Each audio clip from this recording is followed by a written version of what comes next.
The following program is a collection of stooges talking about happenings in the sports world. It is meant to be comedic informative.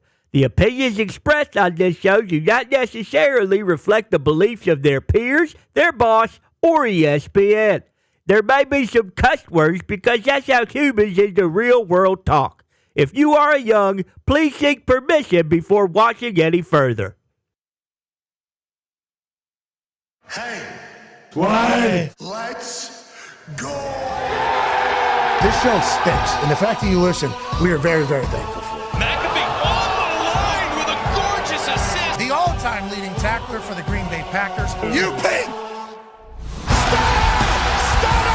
Damn it! Your friend tell a friend something nice could change their life.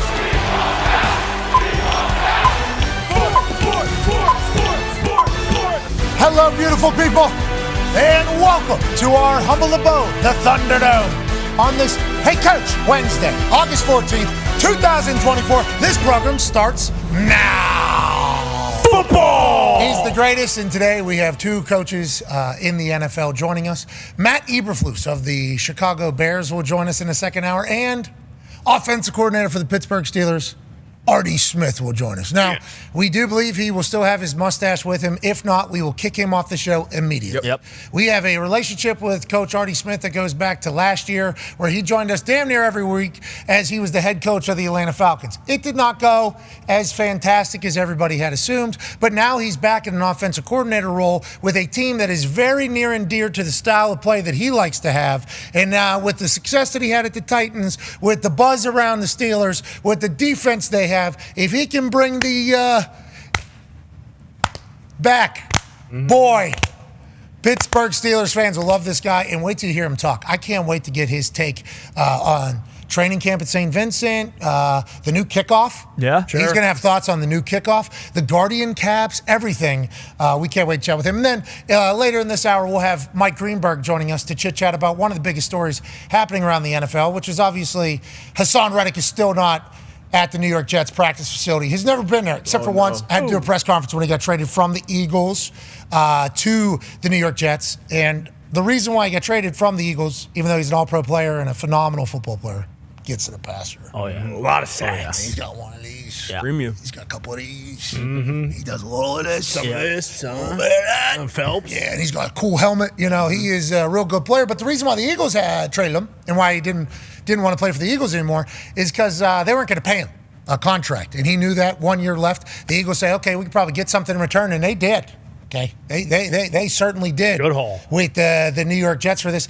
And then you would assume, especially because of what's going on with the Aiyuk situation, if we live in the modern day, everybody on earth understands that, hey, for the Aiyuk trade to go through, what would have to happen here, you see, is the team would have to give the San Francisco 49ers enough for the 49ers to go, okay, that's enough for a guy who's going to be your number one wide receiver, we assume. And then also you got to get a deal done with Aiyuk, you see, because his deal is up after 1 year. So that would happen before the trade. Correct. That would happen before the trade would happen. We all kind of know that right now because of this Aiyuk situation. Hassan Ridgely got traded. Deal was not done. Still not done. He's so pissed. Trade me out of here. So he told the Eagles, you're not going to pay me, get me out of here. He tells the Jets now, without ever stepping foot into a walkthrough, into a practice, into a meeting, into anything for the New York Jets. I don't even know if he's ever put a helmet on. I don't even know if he's even put a New York Jets helmet on. He's working. We know he's working, so he's had it. Pros. Coach Saleh said that whenever he was missing the mandatory OTAs alongside Aaron Rodgers, unexcused, both of them unexcused. That is in the dictionary, so we understand that entire situation. But this has become very ugly. We'll talk to Greenberg 27 minutes. Have to. Can't wait for that. The Aiyuk situation is continuing to boil. We'll definitely talk about that. The Toxic Table is here at Boston Connor and at Ty Schmidt. We howling at the moon right now, pal. Yeah, might as well. We're getting real close to football now. 22 days to the NFL, 10 days to college. So, yeah, it is kind of the end of the summer, howling at the moon, and then the fall's here, baby. Cannot wait for it. I love everything about football season. Yep. Put a long sleeve shirt on, felt okay with it. Because the weather seemingly did break. Although I saw Al Roker this morning. Oh, no. He was in front of the Alive. Jeez. Hey, whoa. Jeez. Al Roker. Whoa. Dance with the mic that quickly. I'm not going to look that way. Sorry. Yeah, let's not. I like the addition of it. It saved us when the power went out. Right. But we don't need to pull the trigger that quick. He was pointing out, I guess there's a lot of heat coming over here in America. Oh, yeah. Oh, no. I guess there's like a real heat coming. Big wave. And then down here, Florida, East Coast down the bottom is bad. And then Texas, Louisiana. Sure. I guess there's some real heat coming because there's a hurricane coming up from the Caribbean up the right side. They believe it's kind of spraying a little bit. But what we're in right now, and Al Roker even said it, dream days. Pretty comfortable. It is wonderful here in Indianapolis, Indiana. And Tone Diggs put out a tweet about this the other day. The other morning you woke up, you go outside, there was like a little, you could sense it. Yeah. Truly. And it's like with all this football news happening, football games taking place, and a show that has captivated our lives for what seems to be like 20 years now is airing every single Tuesday night on HBO, on Max, sometimes on time. Sometimes on time. If you have cable, you didn't cut the cord, you have HBO East. You were able to watch it last night at the proper time that it aired, I think 9 o'clock. But on Max, they didn't upload it for an hour and 35 minutes till after that. Come on. We don't know how we assume there was a technical glitch. Let's remember these things do happen in big ways nowadays. Yeah. But this Hard Knocks episode in series with the Chicago Bears, I think Hard Knocks, the training camp one, we're all kind of desensitized to it.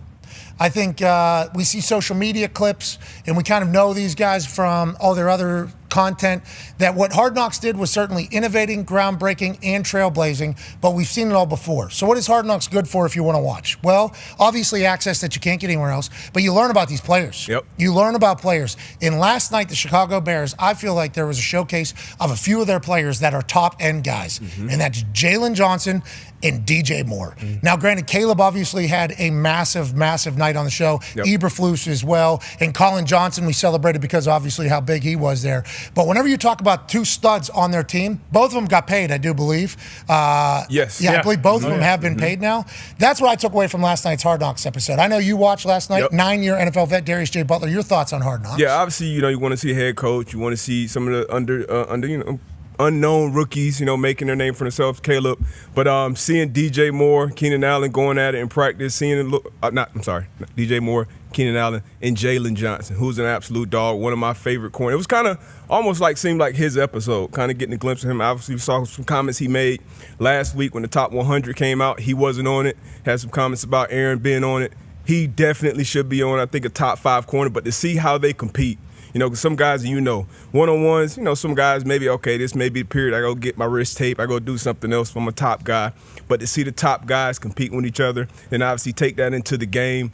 Keenan Allen, I know it's probably some editing going on, I don't know, but he's got to start winning some of these reps. He's an absolute dog. DJ Moore, love seeing him getting after it, talking about how he loved football, getting banged up in the game. And obviously Rome, too. Rome had some glimpses in there as well. He should be a top guy, top target this season. I'm excited about these Bears, man. I know Zeke's all zeked up back there. I'm excited about these Bears. Excited to talk to Flus today, but high expectations for the number 1 overall pick in the team this year. Yeah, absolutely. Caleb Williams is showcasing to be a veteran in every sense of the word here, and I think Keenan had him there, ball in a different place, maybe he has a catch, but this entire segment on Hard Knocks last night was Jalen Johnson beating Keenan Allen. Yep. And Keenan actually coming out and saying, I don't think I've got one. I don't think I've got one on him. To Jalen Johnson, I believe there was like a 5-week stretch there where he had a pick in every single game. Yeah. Might have been 4 straight or whatever it is. He was on everything did be a lot. Yeah, he was. But he's a 5th-year guy. I hadn't known much about. I do apologize. That's 100% on me for not knowing much about him. Last night watching this Hard Knocks episode, it's like, oh, this is like guy. This is around because Keenan Allen gets open in a phone booth. That is what Keenan Allen is. He's a third down guy. He's always going to be on. He's the guy who gets open. And it's like it was locked down. And normally NFL films on Hard Knocks will try to balance it out. Right. So we don't make any enemies here. The balancing out for the pro Keenan Allen film was ball hit him in the arm, and then Jalen Johnson made a toe tap interception. It was like there was no babyface turn for Keenan Allen in this. It was just Jalen Johnson doing his thing. And you mentioned DJ Moore there. And by the way, we know Keenan Allen's a great player. That is not pro. He'll have 100 catches. Bingo. Yeah, we are not saying that. I just say Jalen Johnson. That was phenomenal. Then DJ Moore was spotlighted. You brought up what he said. So there was some news out of practice of the Chicago Bears is that DJ Moore was banged up and limping a little bit after a play along the sideline. They were looking at his right ankle. And then there was a follow-up tweet that was like, excuse me, don't worry about it. He's back on the field. And I think if you watch last night's Hard Knocks, DJ Moore, as a wide receiver that not a lot of people know, whenever he gets paid, remember the conversation wasn't about DJ Moore getting paid in Chicago. No. It was like Aiyuk needs to get paid here. Tyreek wants a new deal down in Miami. Nobody even really thought about DJ Moore in Chicago. That news comes out of nowhere, massive number. It's like, Okay, and then you start reading his stats. It's like, damn, he is a dog. Here's him last night in the middle of a game. Williams finds DJ Moore. Muscles more. I like football. I like football. Yeah, so that's what everybody's looking for. Oh, yeah. You hear all these coaches and scouts before the combine and the draft, and you ask them, what are you looking for? You're like, I just want somebody who loves football. Okay, especially in this day and age, there's going to be distractions. There's going to be money available in places. There's going to be ways to maybe not be the best professional football player you could be. But if you love football, you'll spend time doing all the other shit. You will spend time watching the film because, once again, you love watching film. You'll spend time in the weight room. Why? Because you know that'll make you a better football player. The love of football is something that if you don't have, it will show up at some point. DJ Moore seems to be the guy. And then Jalen Johnson on the other side. It's like, and then Caleb's doing, he looks like a 10-year vet the way he's talking on the sideline. It's like, are the Chicago? And that's what Hard Knocks has done over the years. You watch it. Bingo. And you start like learning and you're like fall in love.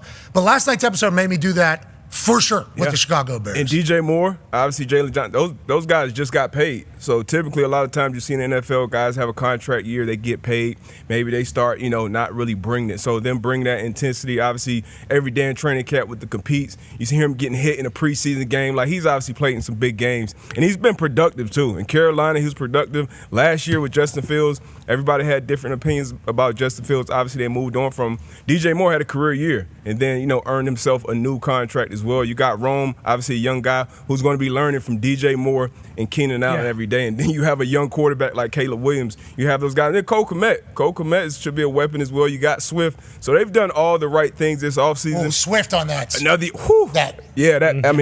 That play was there's a gear he hits ridiculous. that he still has. Still got it. Yeah, still very much has it. And he's just added into a culture that seemingly was built at the tail end of last year. And remember, they didn't earn the number one overall pick. No. That was not theirs. That was Carolina Panthers. So you got a team that is not the number one overall pick with the number one overall pick, getting a guy who is seemingly worthy of a number one overall pick. For sure. All signs thus far. Yep. We shall see. Now, they're worse in the division last year. Well, let's go to Hammer Dahn. Tone did some research. Tone, what do you have, pal? Yeah, Pat, the Hard Knocks is giving the Bears fans a lot of hope, okay? And that's what, hope is one of the strongest things you could ever rest your yawnies on, okay? Yep. We've talked about that.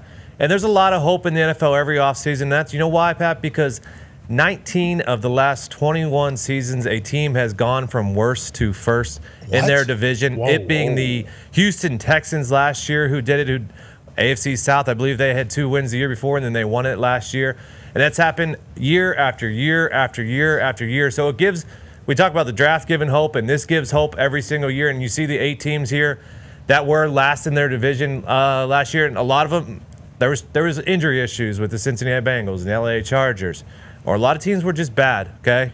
Panthers, Commanders, Cardinals, Patriots were pretty good, but their offense really, really stunk. Come on. And that list is actually sorted. The Bengals are at top because they are plus 150 to win their division. They are behind the Ravens. And then all the way down to the Patriots, who are plus 2,500 to win their division in the AFC East. And that's probably because the AFC East is a very, very hard division. Why are the Panthers above all those teams? Well, because a lot of people say the NFC South is the least hard of the divisions. And it wouldn't be completely shocking, even though the Panthers were the worst team in the league last year. But there is a good chance, Pat, that at least one of these teams is going to go from worst to first in their division this season. Okay, I can't wait to see which team it is. Is it the Bears? Huh? I don't think so, but I think they're going to be good. Is it the New England Patriots, huh? All right. Let's talk about real ones. The Bengals is the easy one. Well, that's because Joey B's back, and I was listening to him talk on the pivot. Sounds like Joey B's ready to go. Oh, yeah. For sure. This is a mature, I think, calloused Joey Burrow at this point. And very, very pumped to see how they figure out the Jamar Chase, and we just assume that will. Maybe. I have no idea. If they can get T. Higgins' proper photo on NFL.com on the roster, maybe that'll help out too. Yeah, they have wrong photo. How many years? 5th year. Yeah. Very good in all those years. Could it be the Carolina Panthers? Well, new coaching staff, new everything down there. Same old David Tepper. but knew everything else. Well, they have a term. Well, video hit the internet yesterday of, we see it on Hard Knocks. Obviously, we hear stories from guys that played in the league. There's a rookie show. Whenever you're a rookie on a team, you go to the front, say your name, signing bonus, and then you sing a song. And you either get your ass booed out, or it's like, okay, we don't hate that guy. Now, middle of training camp, everybody's miserable with normally a tough crowd. Head coach of the Panthers said, I'm a rookie here, aren't I? He signed up for it. Whoa. Yep, here it is. Dave Canales, I'm the head coach of the Carolina Panthers. No signing bonus.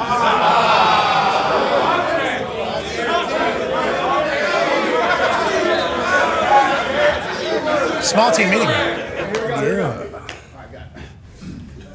Rise up this morning, smile at the rising sun. Three little birds to sing my doors with you, singing sweet songs of melodies pure and true. Singing. Please don't cut my ass from this team. Somebody sing now. Singing, don't worry about a thing. Nice. Gonna be alright. Come on, lineman, get in there. Don't worry about a thing. Love it. I don't know. They got after it. This could have been their first meeting of the day. Gonna be all right. Wake up, coach. Wake up, coach. Now, he's a veteran of the game, obviously, been around a few training camps. Always want to pick a song that others know. Yeah. Okay? Because if you bring enough energy and hype, they will help you out. Sure. Now, if you go up there thinking that you are, let's say, Bob Seger, Okay. and think you can write your own song, which I've seen before. Sure. Oh, yeah. Crushed, I bet. Guys have gone up there and thought that we were in the middle of spoken word or Yeah, slam poetry. It's like, hey, that's not what we're. Hey, Some energy.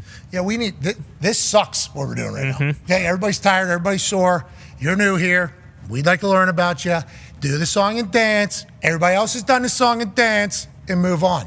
There was an era there, and I assume that era is over because we got a glimpse into the Chicago Bears, where we had 4 or 5 guys who thought that telling their story as a poetry, as a poem, was going to be a banger. And I'll tell you what, I've never felt more uncomfortable. We don't care. Not at all. We don't care. Not at all. Hey, you should hear his story. Hey, why don't you tell him your story? Get up there. Shut up. Get up. It was so uncomfortable. I like the fact that it feels like Rome Odunze. Oh, yeah. And this particular generation, I saw them, Canadian offensive lineman, rips his pants off, kind of understands the entire gig. Listen to Rome last night with Chris Brown. I forget the name of the song. Chris Brown. Good bop. Kiss, Good bop. Kiss. There we Okay, go. with Chris There it Brown here last night. Lovey-dovey. Look at Rome Odunze bring it to the team here. That kiss, in a mind, she fantasize about getting with me. Good energy. They hating on me, they wanna diss, cause she mine is so fine, thick as can be. I'm a country boy from Tappahannock, VA is where I reside. So shawty understand and see this bandana hanging. Beat I'm like a bandit, like a bandit. That Lamborghini, boom, by seats, you never see me. Got him. Yeah, that is the perfect. Hey, Rome, way to go, bub. Well done. So with Rome doing this, Caleb looking the way he's looking, Jalen Johnson doing his thing, DJ Moore getting up screaming, I love football, and Eberflus being a defensive accountability culture. Yep. Like, why not the Bears? And with the way Canales hit that tune early in the morning. Wait, team sign. That's a team meeting down there? I don't know. I didn't like much about that Panthers. not play. great. Come on, the team meet room didn't look great. Energy. If that wasn't the head coach, his ass would have got booed. I'm like, boo, tomato. Yeah. But to your point, I'm glad to see us come back around with the players, getting energy. You got to obviously have energy. You got to have some confidence. But you got to get to some good ad-libs. Once you get the ad-libs, the teams are bought in, then you get to the chorus. Okay, now we're good. Then we get out of there. One chorus, you get out of there. Ain't no mountain high, ain't no valley low. You don't even have to do much there. You just deliver a little bit of energy at the beginning. Everybody, bang, in on that song. And everybody knows the song, too. Some songs are I'll say culturally dividing. Sure. You know, and sometimes you'll see like a group of offensive linemen, you know, that all have massive jaw in there. Yeah, one of them went up there and sang, I wish I should have been a cowboy. And I'll tell you, there was a lot of people in the room that did not know what it was. Yeah, the other and then the back of the room, I should have learned the rope and ride. Coaches, O-line coaches back. Yeah, now this is it. Yeah, like it is. But that's the beauty of football, man. Yeah. Like that is literally the beauty of football. And I think you can learn a lot about a team whenever you see those clips. Legitimately, I think you can learn about the culture. I think you can learn about how they feel about each other. I think that's a very important part on if you're going to have success or not too. And that's why this Hard Knocks thing, man. Chicago. We'll talk to Eberflus obviously here in a bit, but it's like, is Green Bay a little bit worried? Because Matt LaFleur said in the wide receiver room, every time I'm told I don't have a number one or whatever, I want to vomit. Yeah. Oh. I want to absolutely vomit whenever people keep bringing this up to me. What does he mean by that, Ty? And how do you feel about the conversation that I didn't even know was taking place around the Green Bay Packers is they don't have any wide receivers. It's like, so this is the conversation every year, or do we forget that all these dudes are like in their first and second year and are dogs and have proven to be dogs and have played in a lot of very important games and have kind of already matured? I guess they're just not household names. Is that why? Yeah, I suppose. I think it's just the way the NFL is right now with how much certain receivers are getting on their contracts. Like you look, I mean, like, yeah, the Packers don't have like a $30 to $35 million guy on their roster, but they're like legitimately 5 to 6 deep. Like it's actually going to be very interesting to see like which cuts they make because they have a bunch of guys. Like even last year, like in week 18 against the Bears and this game against the Vikings, like they were bringing guys up from the practice squad who ended up having like 6 catches and scoring touchdowns. Like they have guys who they'll rotate every year. But yeah, they're super young. Romeo Doubs, I think, would be like the number one guy if you had to say targets. that. Yeah, exactly. Most targets. But Jaden Reed was unbelievable last year. Christian Watson, if he can stay healthy, has like the attributes to be a number one guy. But it doesn't matter. I mean, Jordan Love was very good at spreading the ball around to everyone last year. And I think that's actually like when Rodgers left, like that was kind of what hampered him a little bit was the year with Devontae. It was basically like, hey, if Devontae doesn't have 12, 13 catches a game and like 2 touchdowns, like we're not getting much production from anywhere else. But last year it was like death by 1,000 cuts. You'd have 4 different guys who'd have 5 or 6 catches, and that's why they were so successful. And in terms of just like the Bears and everything, listen, Jordan Love had 1 possession last week. He threw 2 passes. He threw a 65-yard touchdown. So to who though? He doesn't have anybody. Dontavian Wicks, who is a guy who, no one's talking about, but that's what D-Butt was saying. Like, hey, if this guy's going to be like their 3rd or 4th receiver, he's going to get a lot of favorable matchups this year. So I think they're in a perfect spot. Yeah, you obviously would love to have a guy like Justin Jefferson. Yeah, but I did see that it wasn't the pinpoint I don't perfect. know. A little behind him. I don't know. He had to turn his shoulder. I don't know. That was kind of right in the number. Oh, you said he looked the safety off? Looked the safety off, third down. Oh, he was worried he couldn't put it in between a safety and a That's a man. dot. That's a dot. So, no, I wouldn't say the Packers are too worried. But, yeah, they definitely don't have, like, a bona fide number one receiver. But they have a bunch of guys who I think Packers fans are comfortable on 3rd down. Like, hey, this is a guy who can definitely go and get them a 1st down. So, no, not worried. But obviously, like, you look at Chicago's receiving room, and, like, it is stacked with, like, household names and guys we know. But I assume that the Packers are kind of going to make that jump this year with several of the guys that they have. Yeah, let's go through. Obviously, Jordy. Yep. Donald. Yep. Devontae. James Jones, there for a little bit. Randall Cobb. Yep. Cobber. Quarterback from Kentucky comes out and becomes punt return extraordinaire and 3rd down receiver. Opening kickoff for a touchdown on his first play in the NFL. Dog in those eyes. Yeah. So cool. Oh, my God. Pierce through your soul. They really do. Yeah. They really do. What a legend. Congrats on a great career. He said he's not done? I think he officially retired. He did TV. Somebody took a TV job or a media job, and then they announced his retirement, and then I don't remember if it was Cobb or not. Yeah, they announced that he retired, and he said, hold up. He said, I'm taking a TV job, but if someone reaches out, I'm still open to the idea of playing. All right, if you don't play ever again, though, Cobb, hell of a job. Unbelievable. Hell of a job well done for what you did to the sport as a whole. Because you go through, the Packers aren't known. That was the big conversation about Aaron. Yeah. It's like, when did you ever spend a first-round pick on a weapon? You know, guys are first-rounders because they run 4.4s and they run 4.3s, and they're big. That's like a lot of the reason that people are up there. If you are big, fast, strong, doesn't matter how, great your college season was. Gonna have to be good. But if you get to that combine and you just, what is this? You're probably gonna get taken more early than the other, just because the coaches think they can get the best out of you. That size, that speed, can't coach that, let's do that. So that's why the conversation of them never spending a first rounder on a weapon was a question. But it seems like the Green Bay Packers have eyes on who can become a good quarter or wide receiver and spend their assets other ways and develop them. It's like that's kind of been the Packers since the beginning. And they've always found the guys and like Devontae Adams, coming out where he was in the draft. Like he wasn't a guy that was expected to be like a Jamar Chase coming out. But the wide receivers, they come in kind of all different shapes. Even Justin Jefferson, like he didn't run a 4.3 40. He didn't do anything special at the combine, but obviously he's been productive. And to the point about the Packers receivers, you do want a guy to ultimately emerge and be like, okay, this is the go-to guy that we want in the big-time situations. But to your point, like he spreads it around, so that's tougher on the defense when it's 3rd and 5 and we can't say, all right, who we shading? One double Devontae, we take him out, make somebody else beat us. When you have all these different weapons and you have a quarterback who's willing to throw to everybody, so now you have the receivers and the effort on every route. It's going to be full speed because they want to take advantage of every target. So I'm excited about this really second year with Jordan Love and his wide receiver crew. How are LaFleur's eyebrows this year? Good? Oh, pinpoint. So pinpoint. Sweet. Really? Yeah. I mean, that graphic with the shades he had on, holy shit. Not a hair out of place. He is just so. Oh, yeah. He's a good-looking cat. He is. He is. And he looks so cool on a sideline when he's getting the crowd. I don't love that, but, but you live with that. I don't love that, but you live with that.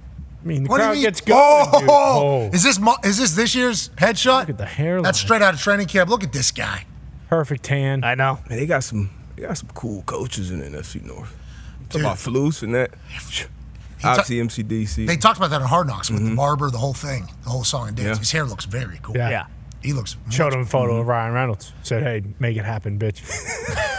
And to the barber's credit, He did. we didn't expect it. Nope. We did not expect it. Did you see RG3 yesterday apologizing to his barbers in Florida and in Texas because of the croissant picture and his French barber? What happened with his? I saw the croissant photo. Did not see the apology. Yeah. So I saw the croissant. Everybody saw the croissant photo. Yeah. Everywhere. That thing was huge. That was a big I croissant. didn't see it. What was he doing with it? So him and his lady were eating the largest croissant I've ever seen from both ends, and I think they were trying to do the noodle. What's the Lady in the Tramp. Lady in the Oh, Tramp. they were going from the ends, not from the middle? Yeah, they were going from the ends, which I think Lady in the Tramp, once again, that is how that whole thing works. That's correct, Spaghetti. But because they're in France, they did it with the largest croissant of all time. Huge. Honestly, could you imagine putting some eggs in it? Oh, my man. God. With some Bacon. American cheese and bacon in there. Nutella. Oh, my God. Stuff it. And run that thing. That's the photo There it right is. there. That is the photo. And nobody really complimented the size of the croissant in the bakery that made it over there in France.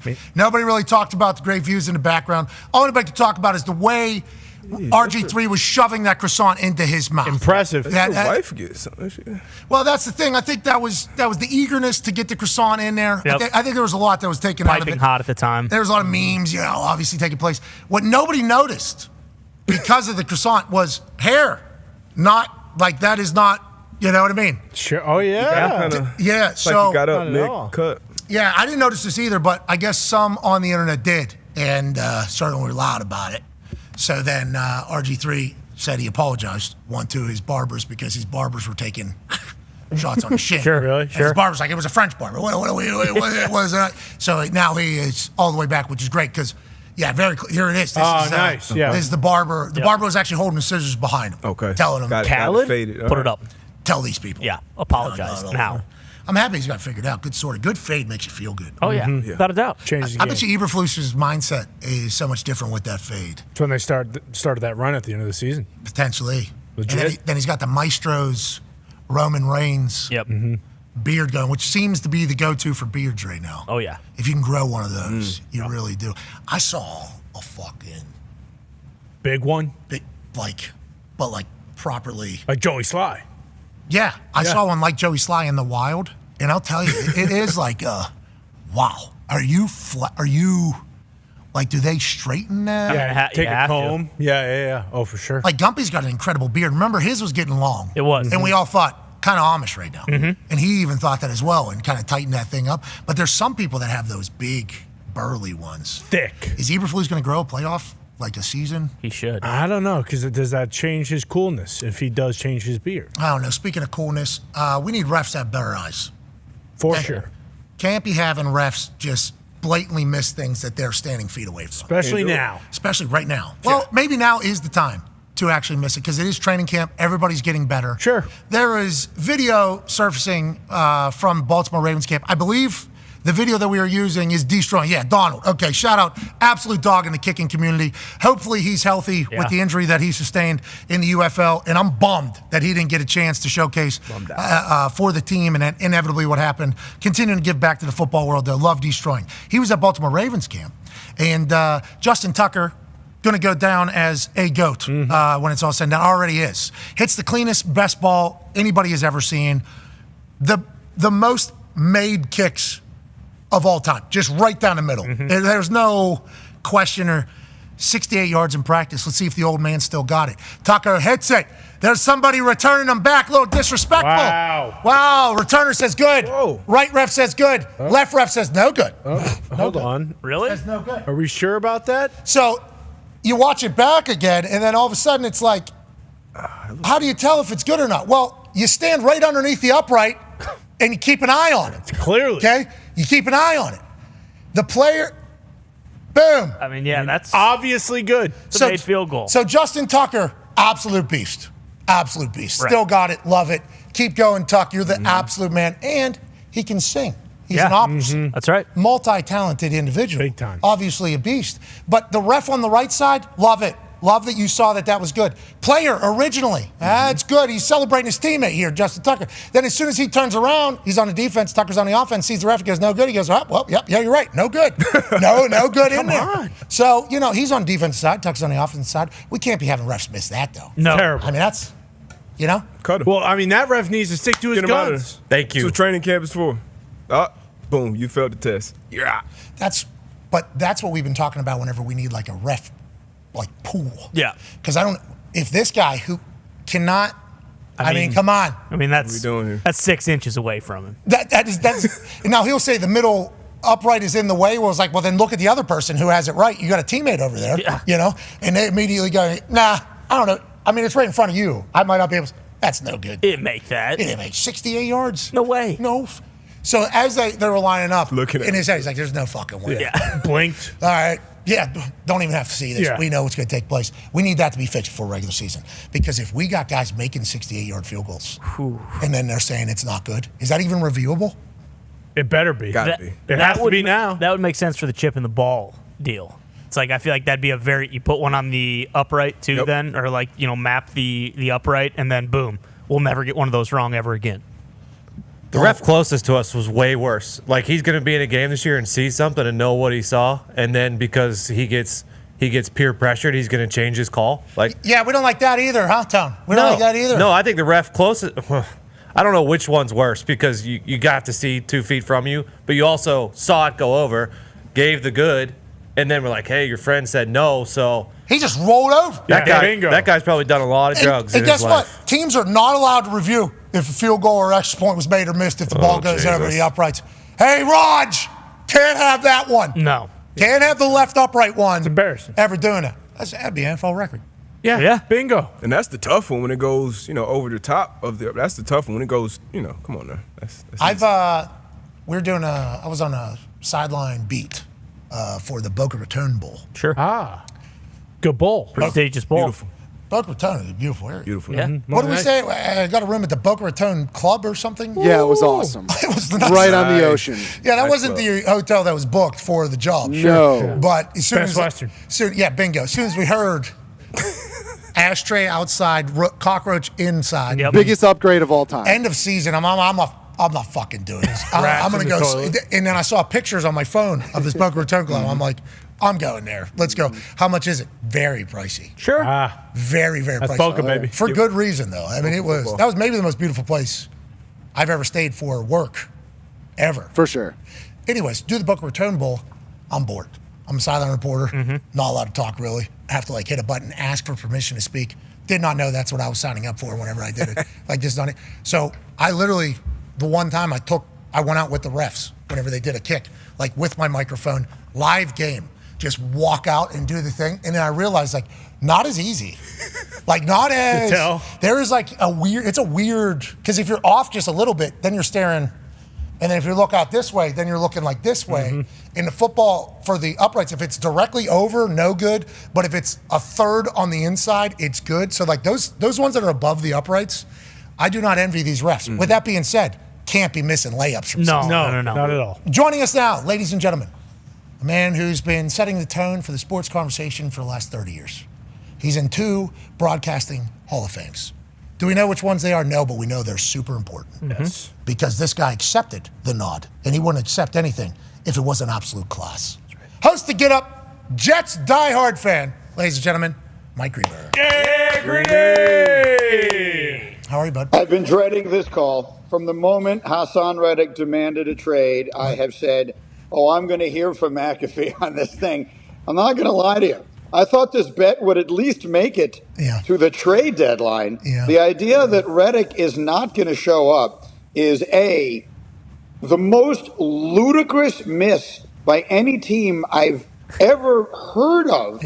This is a new low, even by Jets standards, and B, just a terrible way for me to lose a wager before it even begins. Okay, thank you. I'm pumped. I'm excited. Yes, partially, a victory lap as we continue to go with this big brain of sport. But speaking of big brain, is there none of those? What happens? Because you just talked about how this is the dumbest thing maybe in Jets history, and the Jets have done a lot of stupid things. But, doesn't this feel kind of, I don't want to say Bush League, because that would be very rude, but it is amateur. Doesn't this feel like kind of an amateur situation to take place, especially with the whole world right now at this point in time? Now, maybe not when the Reddick trade was taking place, but at this point in time, because of Aiyuk, everybody knows, got to get this deal done before the trade takes place. Before you give anything up, you got to at least know it's going to happen. How does that slip through the cracks? And, honestly, has this happened more than I can recall as a person who's been around sports for a long time in covering? I mean, the explanation that I'm constantly being given is that Reddick told someone, whether it was Joe Douglas or someone else, if you make the trade, yes, I'll show up and we will negotiate, but I will be there to do it. And now has changed his mind or gone back on his word or whatever other way you want to look at it. And I guess if there's a lesson in all of this, it is that a gentleman's agreement doesn't really count for much when we're dealing with millions and millions of dollars. It would be like someone trading for Jamar Chase right now.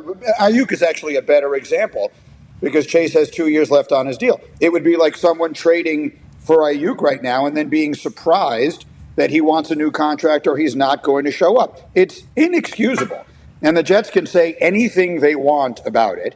And I still have not given up hope that Reddick will eventually show up because at the end of the day, if he wants to get paid anything to play professional football this year, the only place he can do it is with the Jets. So I still hold out hope that he will show up. But either way, it is a terrible look. It is a terrible embarrassment for a franchise that just continues to be unable to get out of its own way. Yeah, I mean, shots to the foot are at an all-time high for the Jets, it seems like, for a team that doesn't, an organization, I guess, that doesn't have a lot of foot left to shoot through. Nope. Over the decades of this entire thing. And we assume the Reddick situation will get figured out and get sorted, and we hope it definitely works out. But does this change anything? And Salah and Aaron have both come out and said, we'd love to have him here, but not a distraction. Me and D-Butch both kind of agree because nobody's seen him, nobody has felt him, nobody knows what his energy is in the practice, locker room. It's not like anybody's missing out on it. They don't know. Nobody knows in the building, so I don't think it's a distraction. I do just think it makes the organization look bad. Do you agree with that? Yes, it can't be a distraction. None of them have met him. Okay, let me let the record show that if he ever shows up, he and Aaron Rodgers will have to introduce themselves to one another because unless they've met at a Pro Bowl, I have no proof they've ever been in the same room at the same time. So the distraction, I think here's the thing, Pat. I don't care if it's a distraction. They need the player. The Jets brought in an undrafted rookie, a kid named Bryce Huff, and they developed him into a star. He had, I think, the best pass rush win rate in the entire league last year, whatever it was. He was unbelievable. The Jets let him walk. Philadelphia signed him. They let him walk out of the building and instead traded a third-round pick to bring back Hassan Ridgely. So they could have just kept their own guy and paid the guy they developed. So they have lost the guy who was their best pass rusher last year. So it doesn't make but this guy's going to be good. Difference. So good. This guy's going to be so good. Leader. This guy's going to be so good. Reddick is going to be good. Well, that's my point. So they need the player. It doesn't make any difference if this is a distraction. They need the player. Now, first of all, another thing I would mention is the Jets have drafted a ton of pass rushers the last few years. They drafted Jermaine Johnson in the first round. They drafted Will McDonald IV in the first round. The fact that they still felt they needed to go out and make a trade like this suggests they aren't thrilled with what they've gotten from those first-round picks. They also can't. The reason that they're not signing Hassan Ridgely to a long-term deal is because they have so many good young players they're going to have to sign soon. They're going to have to sign Sauce Gardner and Garrett Wilson and Breece Hall and all these other guys. So they are really stuck. They don't want to give him a long-term deal. They somehow convinced themselves, or he convinced them, that he would show up and this wouldn't be a problem. When here we are, August 14th, it is a significant problem. Yeah, I mean, significant problem with no end in seemingly sight, especially with what you're laying out about having to pay all the rookies in the future. I think there also goes into play, like, who's going to be there next year if they don't win a Super Bowl? Yeah. You know, if they don't have success this year, who's all going to be there? Like, is this coming from top down where Woody's like, we can't, Joe Douglas, no offense. Coach Saleh, no offense. Like, I have no idea who's going to be leading the ship whenever it comes to next year. So can you pay money into this? I don't know if this is going to be next year's vision. Like, is it? So there's a lot at play here. And it feels like Hassan Ridgely has been to Japan. He's been to a press conference. And it seems like he's going to end up at another team. Maybe the Colts. Yeah. Maybe come to the Colts. Maybe come to the Colts. But Could you're use going to have to get a deal done beforehand. Obviously, I think is what we've learned. Speaking of that, how do you feel about this entire Aiyuk saga? How do you think this ends? Because me, newer to the game, you know, been doing daily sports for what, 4 years, 5 years now? We have been. Yeah. 4 or 5 years. 5 years. 5 years so. We've been doing daily sports. And, you know, not as versed with all this shit, you know, so when something new pops up, we have to experience it for the first time and then hopefully learn from it going forward. Rarely do, but you get it in this entire thing. The Aiyuk situation feels like it has been a bunch of mumbo-jumbo, okay? Feels like it's been a bunch of bullshit, Greeny. And I was at the college football conference up at Bristol last Tuesday, and the boys were covering the Aiyuk situation.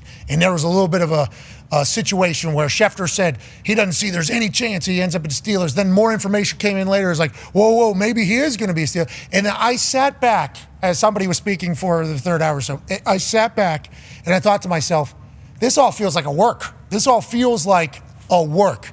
Do you think that's what this has been? What are your thoughts on the Aiyuk situation, and how do you think it kind of ends? And who's been driving all the, you think, the agent, player, team? Like, who wins from this, you think, from all of it? Well, so I don't know who's been driving it. Generally, everything is a work.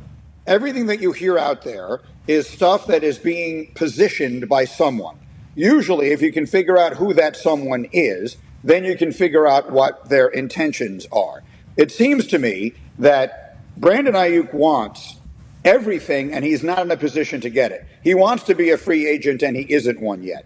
So from what I understand, New England was willing to basically give him and the 49ers what they want, but he doesn't want to go there. Cleveland was willing to give him and the 49ers what they want, but he doesn't want to go there. The Steelers, I'm not sure it makes sense for the Steelers. It certainly doesn't make sense for Washington, which is where I think Aiyuk really wants to go to play with his buddy Jaden Daniels. Why would you give up, let's just say, a 2 and a 3 or something like that for a player that you can sign next year as a free agent for the same money and not give up anything to get him? The only team that it makes sense to do that is a team that is Brandon Aiyuk away from winning a championship right now. So I ask you, is New England that? Certainly not. Whoa. Is Cleveland that? Maybe, which is why that made sense to me. Is Pittsburgh that? That's a really interesting question, because while I remain a Justin Fields fan, I have to acknowledge at some point the doubt creeps in. And the Steelers may have replaced one bad quarterback with two beds. That may be what has happened here. But if I'm wrong, I would love to be wrong because I am a Justin Fields fan, supporter, believer, and I continue to hope that things work out well for him. The best thing that could happen there would be if they go out and trade for him. It would be very un-Steeler-like, but that feels like the one situation that remains. To answer all the way back to the beginning of your question, I don't think he's going to get traded. I think if he was going to get traded, it would have happened already. Dahn, geez, I mean, shots. I initially took offense to what Greeny was saying, and then I thought, if anybody knows bad quarterback play, it's Greeny because he's a New York Jets fan. So I kind of have to respect his opinion on it. He's got a good eye on that stuff over the years. Yeah, he knows. He certainly has had a good eye on Look, the only quarterback who has been sacked more in the last 2 years than Justin Fields is Russell Wilson. They have the two most sacked quarterbacks in the NFL. That O-line, they got to go O-line. That stat doesn't matter. That doesn't matter. Yeah, and R.D. Smith's going to take care of him. He's on the show in the next hour, obviously. That's all going to get taken care of. And I know you do have some sort of allegiance, though, to Justin Fields because of your Chicago tie. Speaking of, Ty has a question for you. Yeah, Greeny, how are we feeling about your beloved Wildcats? Northwestern this year, obviously, we're seeing all the different photos of their stadium that they're going to be playing at before the new stadium gets built. Pat has it up right here. He asked you, and I think it's a fair question, what would you put percentage-wise that they're actually going to be able to fill this thing up? Sure, early on, people are excited, but we get to November, Northwestern's not doing very good. It's 10 degrees, and the wind chills, negative 10 coming off the lake there. How many people what's the average attendance going to be like at this place? How many games are you going to, Greeny? That's also a great question. I try to go to one game a year. I try and make it to one game a year every year. And I will still have, my son is going to be a senior this year, so I will still have a student there. So we'll go out there for one game this year to see him for sure. So let me explain something to the people who don't know the situation with Northwestern football. We generally fill the building.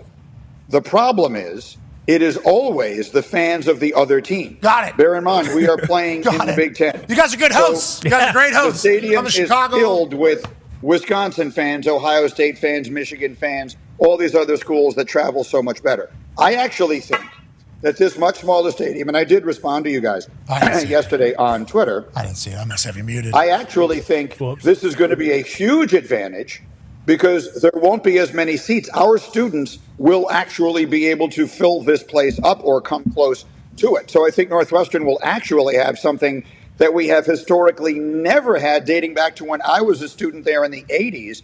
We may have a real home field advantage, which we have never had. I will also add, we've been pretty good. I mean, over the course of the last 10 years, we made a lot of bowl games. We had a very good year last year. We made a bowl game last year. And I think we have a very good chance to be that again this season. We have a new coach everyone is excited about. He started last year, David Braun, took over under impossible and terrible situation and wound up acquitting himself ridiculously well. We had a much better season than anyone expected. So I actually think it is an advantage to play in this smaller stadium where the students are going to fill it up and it will not be packed with Michigan's fans and all the other schools. Yeah, I'm excited to see the purple running wild out there. Yeah, brother. Boy, it is going to be chilly. Oh. You remember when Minnesota, the Vikings played on, University of Minnesota's? Yeah. Yes. The Gophers. And it was the coldest game So of all cold. time. Snowing. And I assume the wind is wild there, but that one seems to be set up for just like, who's the kicker and punter? Imagine kicking, yeah. For Northwestern. I mean, there's nothing blocking anything there. When I was a student, guys, there was a bridge. So the campus has changed a lot. Yeah, we jumped But there off. was a bridge right near where that is. No, like a little bridge. And they had ropes that you could hold onto so that you would not be blown into the lake while crossing it. That is a true story. That on a windy day, you would hold onto the ropes so that you would not be blown into Lake Michigan. Those ropes were probably right around the 25-yard line of this new stadium. So on a windy day, it's going to be like a 4-club wind. Let's put it that way. That's field goal, 25 and in, right? That's where field goals are. And I don't think the bleachers go deeper than that. Nope. And so that is, man, kids are going to be trying, win one for their team. A lot of fake punts. They're going to be a lot of fake kicks. Yeah, a lot of this, a lot of handoffs. That ball is seemingly going to be on the ground a lot against Northwestern, which I think that favors that Northwestern team. Hey, those Wildcats are gritty on the ground. Let's get back to the NFL. Big news with the highest valued franchise in the world at $10+ billion. Go ahead. Oh, yeah, and the most popular, obviously, Dallas Cowboys, Jerry Jones, obviously CeeDee Lamb, kind of the motor that gets that offense going, over 180 targets last year. Jerry Jones has made some comments. Hey, he's not missed. He is missed. We don't have necessarily a sense of urgency to get this deal done. I think we all expect the deal to be done at some point before the season. But what's your take on what's going on out there in Dallas right now with CD? And obviously, Dak, you talked about the leverage that he has. And then we know Micah's down the road as well. Look, I want to start by saying I have a lot of respect for Jerry Jones. He's a brilliant businessman. He has been very significant in the unimaginable growth in marketing and popularity of the National Football League since he has been a part of it, and he is one of the very few owners who are enshrined in the Pro Football Hall of Fame, and he deserves to be. He bought the Dallas Cowboys in 1989 for $140 million. They're now worth, as we saw yesterday, over $10 billion, which renders what I'm about to say hard to understand, but it is true.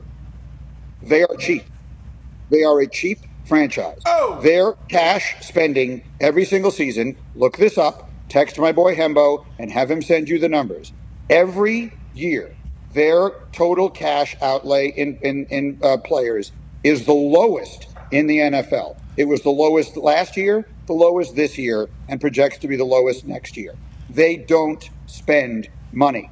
Jerry gets into these poker games by trying not to spend money on players, and he loses every single time. He desperately needs a different game. He needs to try gin rummy or some other card game because he's not good at poker. It goes all the way back to Emmitt Smith. He got his clock cleaned in that negotiation. It goes back to him chasing Zeke Elliott down to Cabo. It goes back to the way he has mishandled Dak into Dak becoming, at some point soon, the richest football player that ever walked the face of planet Earth. He should have signed CeeDee Lamb a year ago at this time, and he could have signed him for $25 million a year. Instead, now he's not going to get him for $35 million a year. He mishandles these situations regularly. And so those are just facts. I don't say them disrespectfully because he is someone I have a lot of respect for. But those are all facts. He has mishandled many situations like this one, and they always wind up costing him money. Of course, CeeDee Lamb will eventually be there. Without him, their offense, it would be like Kevin Clark said on my show the other day, they're like the University of Iowa offensively without CeeDee Lamb. That's how bad their offense would be. Of course they need him. Clark of better course watch he'll be there. But it will cost them so much more than it needed to. He has completely mishandled this situation. Can't have the Dallas Cowboys becoming a team that's unwatchable, okay, which is what he just basically said right there. I mean, I think Jared'd be okay with not paying CeeDee Lamb and still, winning 10 games this year, winning the division. I think he'd be okay with that. Do you think they win 10 games without CeeDee Lamb this year? No, I'm just we're talking about Iowa. Iowa. He's an Iowa fan, so you buried Iowa there. Yeah. We had to get I see what you mean. No, listen, Iowa wins a lot of football games. I'm not knocking it. But it's not scintillating to watch, right? We all understand offensively they're not the greatest show on for the turf. purists, for the football football lovers, for the football purists. Speaking of football lovers, before we let you go, what are your thoughts on the new kickoff? What are your thoughts on new kickoff and the Hawkeye technology? I guess just both of the brand new things. It's going to take a lot of getting used to. By the way, the field goal that was miscalled by Justin Tucker that you were showing right before I came on. We need to look more closely into that. The rule that you put up on the screen said that what is not reviewable is whether the ball was above the upright. It did not say whether it was above the crossbar. Ooh. That better be reviewable. Interesting. Because God help us if a Super Bowl is decided or a playoff game is decided because they get this wrong. Could you if the ball is above the upright, which means it's all the way up. Pat, as a kicker, you obviously know what I'm talking about. Yep. The upright are the two things that go up like this. If the ball is above that, then that's a little bit more of a judgment call. This is not a judgment call. This is something that can easily be determined by instant replay. And if that's not reviewable, and I will admit I don't know if it is or it isn't, but if that's not reviewable, And God help us, a playoff game is decided. Could you by one fathom? of those being wrong. Nightmare. Hey, that would be on the Today Show. That would make the, you know, because I think you told me one time, I forget what it was. There was some rule or something that happened that somebody, I forget who it was, somebody that's in the sports media world was like, the NFL doesn't love being on like the Today Show and things for things that are just like, because that's a bunch of people that aren't sports fans learning about their league and it kind of looking not great. Like when you're on the Today Show for the billions of dollars of charity and philanthropy, obviously good, but whenever it's like ineptitude, which that would be, could you fathom if that happened? That would be everywhere. That would be the biggest, that would be talked about as like the worst call in history. So, yeah, we need to confirm that because the rule you guys popped up correctly said upright. I don't know about whether the crossbar. Did it say uprights or upright? I can't remember now, but it popped up right before I came on. Because if it said upright singular, they could be talking about the entire metal structure. If they said uprights, then they could mean specifically the two things that are going. I mean, just get it right. Look up and get it right. Right. Yeah, I'm now interested. I'm actually interested in the answer now. I don't know. Teams are not allowed to review if a field goal or extra point was made or missed if the ball goes over the uprights. Okay, so that's over the that's above the height of it. Because they just assume they could tell. But I guess it could be considered over. No, because the uprights are where it is. So you probably couldn't review that. Oh, what a technicality that would be. Oh, and then the ref would have to. Oh, that guy. Yeah. I quit. The game is over. Because on the jumbotron up there, if that was the home team, that obviously misses that. Throwing trash and bottles and stuff onto the field. Right, dying. Dude, because the stadium replay people would slow-mo, just like destroying it, slow-mo that thing. Okay, so we're saying, and the reaction for like any other play is like, oh, come on, and then they move on. We're moving on, sorry about it. That, at the end of a game, can't have it. Can't have it. All right, you know what we can have? More Mike Greenberg. Hell yeah. Amen. Hold on, from the rule book.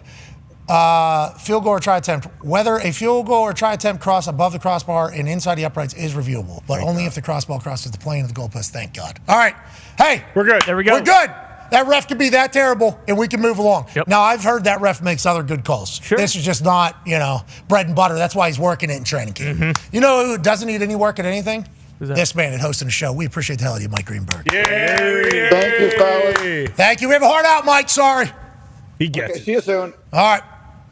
Yeah. Heart out isn't for a minute and 5 seconds. I fucked that up. Well, yeah, but he knows, like, hey, it's coming, so he probably gets a right big around the bump. corner. Speaking of heart out, listen, if you run to the bathroom during these breaks like we do, go ahead and use our friends at Dude Wipes. It's a bath for your ass, a true life changer. And now we recommend only one. You only need one. Yep. Obviously, it's all you'll need. But don't think like, I'm too tough to use a moist towelette. you're not. You're tougher whenever you use it. Yeah. Because your cheeks feel great. Smart. Okay, that's what it's all about. Shout out to Dude Wipes. Be a friend, tell a friend something nice. It might change their life. Like our friends, Dude Wipes. Hell yeah. It's great company. Truly has changed my life. It is different, yeah. You feel like you're living high society. Better. But very affordable. Very affordable. And also, you just close that thing, you got it for a while. Yeah, you can use it a couple times. Perfect. You throw that thing in your backpack, travel with it. They even got little travelers. Yeah, but use And then they got some big-ass ones. I mean, they're doing it right. Oh, yeah. Just like you are. We'll see you on the other side with AJ Hawk. See you then.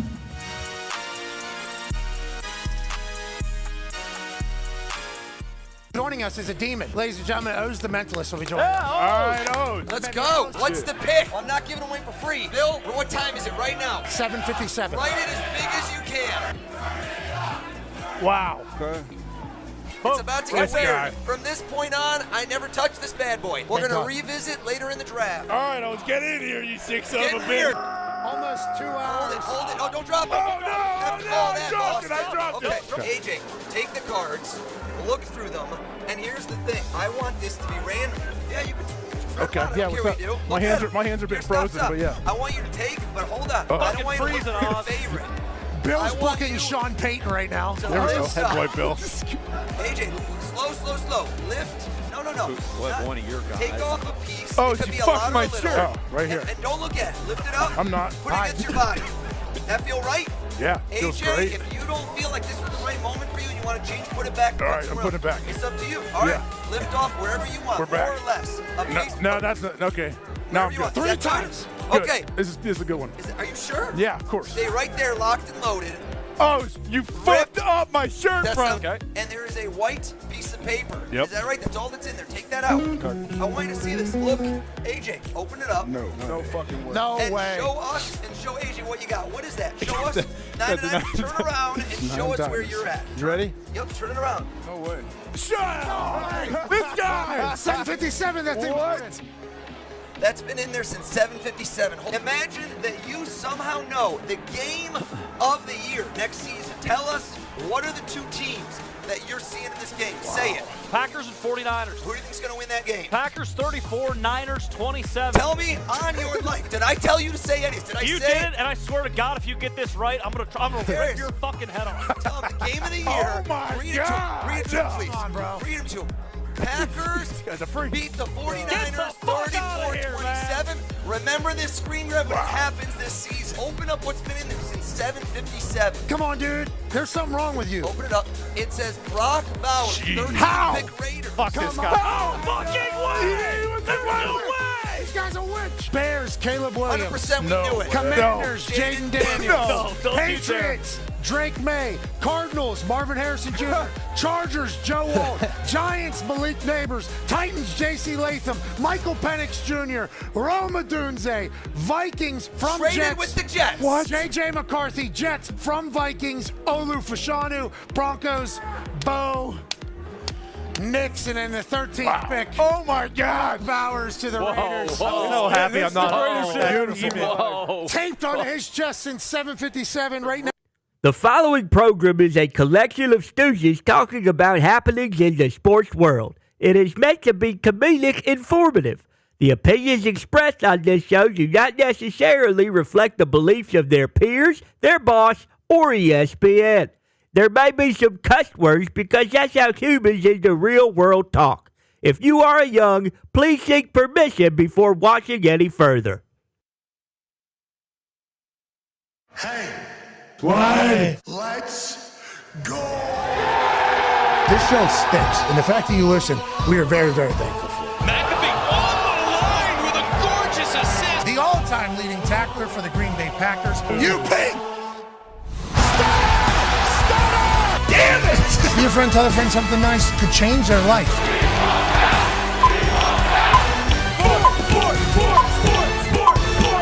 Hello, beautiful people, and welcome back to our humble abode, the Thunderdome, on this Hey Coach Wednesday, August 14th, 2024. Hour 2 of the program starts now.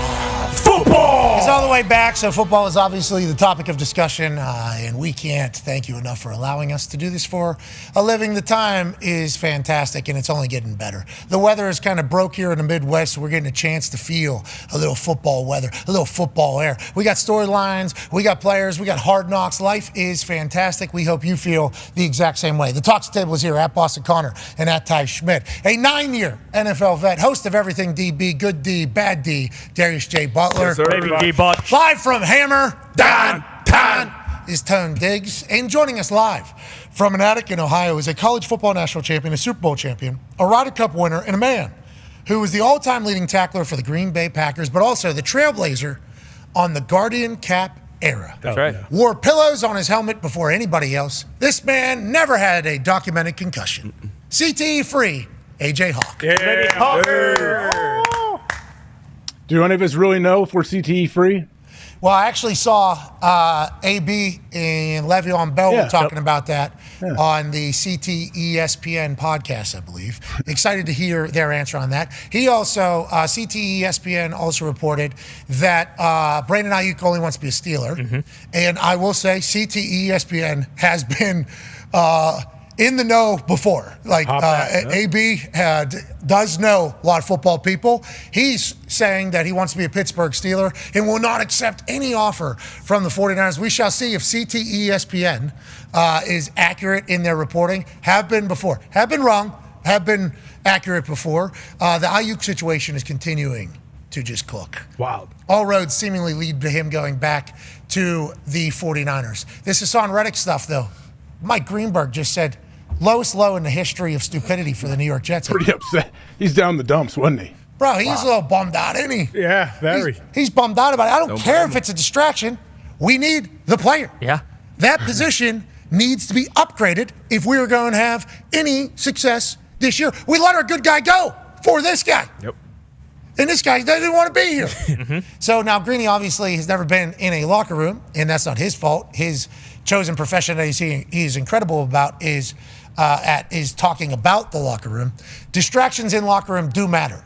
That does matter. And you definitely want a team to be, we all want to be same direction. Of course. Okay, everybody, anytime any unit is cohesive, it is going to be better at whatever it's doing. Football is no exception, especially with how hard, physical, and what you have to do for each other alongside of each other. Not that it's the only job that does that, but it is a job that does that. So a team being together is a massive part of them having success, them being terrible, or them being basically every single year. So distractions matter.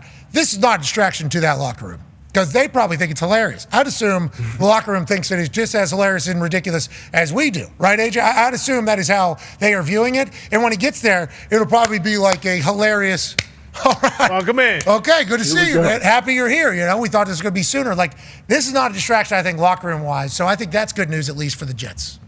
Yeah, because he hasn't really been in the locker room, so how can it be much of a distraction for them? Yeah, I'm sure they have to answer some questions about his situation, but they don't really know. We don't know who knows anything. But is there a deadline for any of this, for Aiyuk, for Hassan? Like, is there any kind of deadline where they're going to make a decision one way or the other? The teams are saying, hey, we got to do something. Deadlines drive decisions, is what they say. San Francisco 49ers will let that thing ride. Oh, yeah. Right? They'll let that thing ride. But if they want him back to play for them, though, they want him getting some reps at least sometime before the regular season, right? Certainly. You certainly would want that, but I think they have proven they'll let it ride. Yeah. You know, they'll do that. Well, this Hassan Reddick has proven that he will. Yeah, oh, yeah. He will. Hey, get me out of here. Will it hurt the Trent situation, though, with the San Fran? Isn't that kind of the number one thing that they're worried about, or are they changing now and going back to Aiyuk? So, depending upon who was leaking the information of stuff and how it was, could be other teams, could be agents, could be other players' agents, could be so many different parties. Ain't the Niners. Not the Niners. They don't leak information. Never have, never will. Never have, never will. Nope. Only organization in the NFL. They won't leak it. What do you mean, Tone? I was just told one day by, I can't remember who it was. It was Adam Schefter. It was yesterday. Oh, whoa! Just yesterday, or was it? Did he double down yesterday from last week? Niners don't leak information. No. Okay. I think that was a triple down, maybe quadruple. Right there is Bubba Gumpino, one half of the Hammer Down Cowboys. Thanks, Gumpy. Rocking a. He's not in Hammer Down. He's not in Hammer Downtown. He's not. He's in the back. He is. He's in the back. Boy. He's wearing a 1996 David Beckham England tarp with the collar popped, and he looks cooler than anybody. He should be the next representative from Canada, USA, or Australia, from the way it sounds like it works. Ooh. In the breakdancing. He looks so cool today. Yeah, B-Boy Gumps. This is B-Boy Gumps. Gumps, you look so cool today. I just want to let you know that. Might be my favorite tarp I've ever gotten. Forget the tarp. How about the pants? Oh, the cargos. What are they? What are they? They're like baggy cargo pants. But then they're kind of tight at the bottom. Yeah. It is very B-Boy, AJ. And then I think you got Sambas. You got Sambas on it? Or what was the shoe? Nike Dunks. Oh, okay. Dunks on it. Looks so cool. He does look like he's good. Yeah. It's a Bodman, pal. Have you learned about that ray gun situation down there in Australia? There's a petition over 15,000 signatures saying, hey, it's all for gays. Her husband, allegedly, via the petition, we have not done enough research, so once again, we have found ourselves in a situation where, allegedly, what is happening in Australia is her husband, B-Girl Ray Gun, was the coach of the breakdancing team. Allegedly, there's a relationship with the head of the Olympic Australia team with Ray Gun, and then Ray Gun had to win qualifiers to get to the Olympics, and I think the people she's friends with were running it, allegedly. Dr. Gunn. Yeah. Dr. Gunn, allegedly, they were running the events, and they showcased an Australian woman who she took on in the first round, I do believe. Holy moly. Holy Molly, yeah. B-Girl, Holy Molly from Australia. And she was doing like actual stuff, like she was doing like the stuff. She was breakdancing. She lost first round to Ray Gun. So they're saying the books were cooked down there. And they're looking for a full investigation into the entire Australian team, Olympic team, how they manage funds, where it's going. This coach, obviously, conflict of interest. That was the petition we read, and it's certainly stirring some shit. I think the breakdancing community also rather frustrated from the petition that I read because you made a mockery out of our. Yeah, you're killing us. It's the first time it was put into a. Got no respect now. And now everybody's like, okay. The Aussies don't break. Yeah, there's not only the Aussies, like. This can't be in the Olympics. Yeah, this is not going to be in the Olympics again. This is not that is kind of what people started saying. And then obviously it's not in LA. And then will it be in Australia? We'll see if Ray Gunn is able to kind of cook it back in. But might be a little long in the tooth. There's some real drama around How did it happen? How does this happen in the Olympics? How does it get that far, for real? I don't know, because I was told that the Olympic committee's the good ones. Yeah. Remember? That was a couple weeks ago. Like really? They're compared to other organizations, the Olympic Committee is the one. And then, they're just ripping a bronze medal off of Jordan Charles' chest. Yeah, give it back. It's bullshit. Can't have that. Chopping it up, melting it down. We got potential tomfoolery in Australia for the breakdancing position. Yeah. How many other sports have all kind of situations happening? Around world. Bingo. We need a full investigation of everything. We know shooting is good. Shooting's okay. Yeah, we don't need to go into that one. Yeah, the way countries are selecting their the shooters, good job. Yep. Once again, we do think the United States of America should be taking, alongside the trend that is happening globally, we should be getting our best murderers, our best killers that our government hires and sends to places. Jack Carr should potentially be shooting in the next Olympics. Somebody like Jack Carr should potentially be shooting in the next Olympics. Somebody that's off the grid, like they did, like old buddy. Right. Yeah. They said his name was Yusuf. Yusuf. That's not his name. No. Fake. No chance. There's no way that's his name. No. He's definitely got at least one passport with that name on it. And also, bingo. And we can and that thing's already been burnt. Exactly. Yusuf is so dead. Yeah, he's got a new face now. Yeah, that's bingo. That hair is completely different. He probably doesn't rip that face off right after. Yeah, glasses. Yeah, right. This guy's got 2010, has since he was a kid. Yes. That is on top of a mask that's on top of his head. Blonde. And he couldn't even win the gold because he was too good of a shooter. He won silver. This guy went to the Paris Olympics as a person that doesn't exist and did something that it was exactly what he was intending to do. Be good, but not too good. We can't be, having people sniff around. No, was probably doing some wet work over in Paris and was just like, fuck it, I'll stop by. And they said Zito said that he thinks he read. No, once again, this is alleged. He's an accountant. So then you start doing the math. See that Ben Affleck movie? The accountant. Yeah, that's probably what Zito read, if I had to guess. And there was probably a picture of Ben Affleck next to this guy. This is actually who the movie is ready to have. So we do not think that is true. Thoughts in Paris for Ben. Thoughts in Paris for Ben, possible. by the way. I don't know if you guys have seen him lately. Man. He's fine. He's about to play Hulk What Hogan. happened? He looks great. He's on the up and up. What happened? That's not real. There was a video, I don't know how recent. Well, there's rumors about the marriage, but there's video of him getting out of a car or a van with her for a red carpet. And boy, does he look happy. Yeah, but isn't that kind of his look? yes. And Ben Affleck, Yeah, but there's Ben Affleck, and then there's Ben Affleck. Alleged divorce rumors. you sound like Dan Orlovsky when he's describing.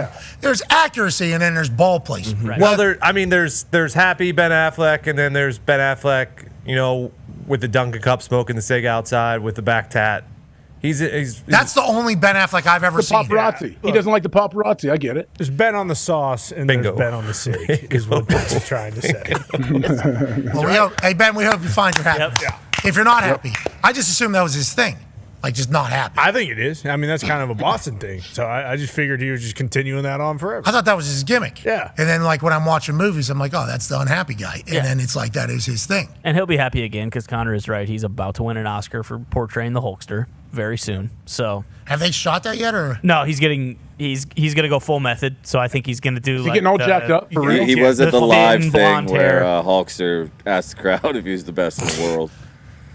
Hulkster's been doing a lot of speaking. He's pushing at a real American beer, man. There it is. Yep. Is it a light beer or is it a? I would assume so. I mean, Hulkster can't have a figure like that drinking high calorie beer. Might have two. Hulkster might be able to do that. Might have a heavy and a light. Troy Aikman's got his beer. His beer, I think, is doing good. Yeah. 8? Yeah. I thought beer was out, but now seemingly beer is in. The light beers are coming back. Yeah, the little IPA stuff isn't around. Yeah, IPA, I feel like that's died down a little bit, hasn't it? That came in strong, the IPA. And I was never able to really get in on it. because my taste buds just were like, I don't need to taste everything, Me too. But I appreciated the amount of passion that everybody had for beer. People had home kits. Oh, yeah. And then you go into breweries. They mail them. You mail those like 17-ounce bottles, like 3 of them to your buddy over in Nebraska, and then they send you something back. Yeah, like the moonshine game has been figured out by, the Appalachians. Like that has been figured out. So like the homemade booze, I think is okay, acceptable. You do what you got to do. The homemade beer, though, that became uncomfortable because, you had to act like this might be your calling. Yeah. Is this pumpkin pie? It wasn't. Really? Tastes so good. Looks good. Save me some. Bingo.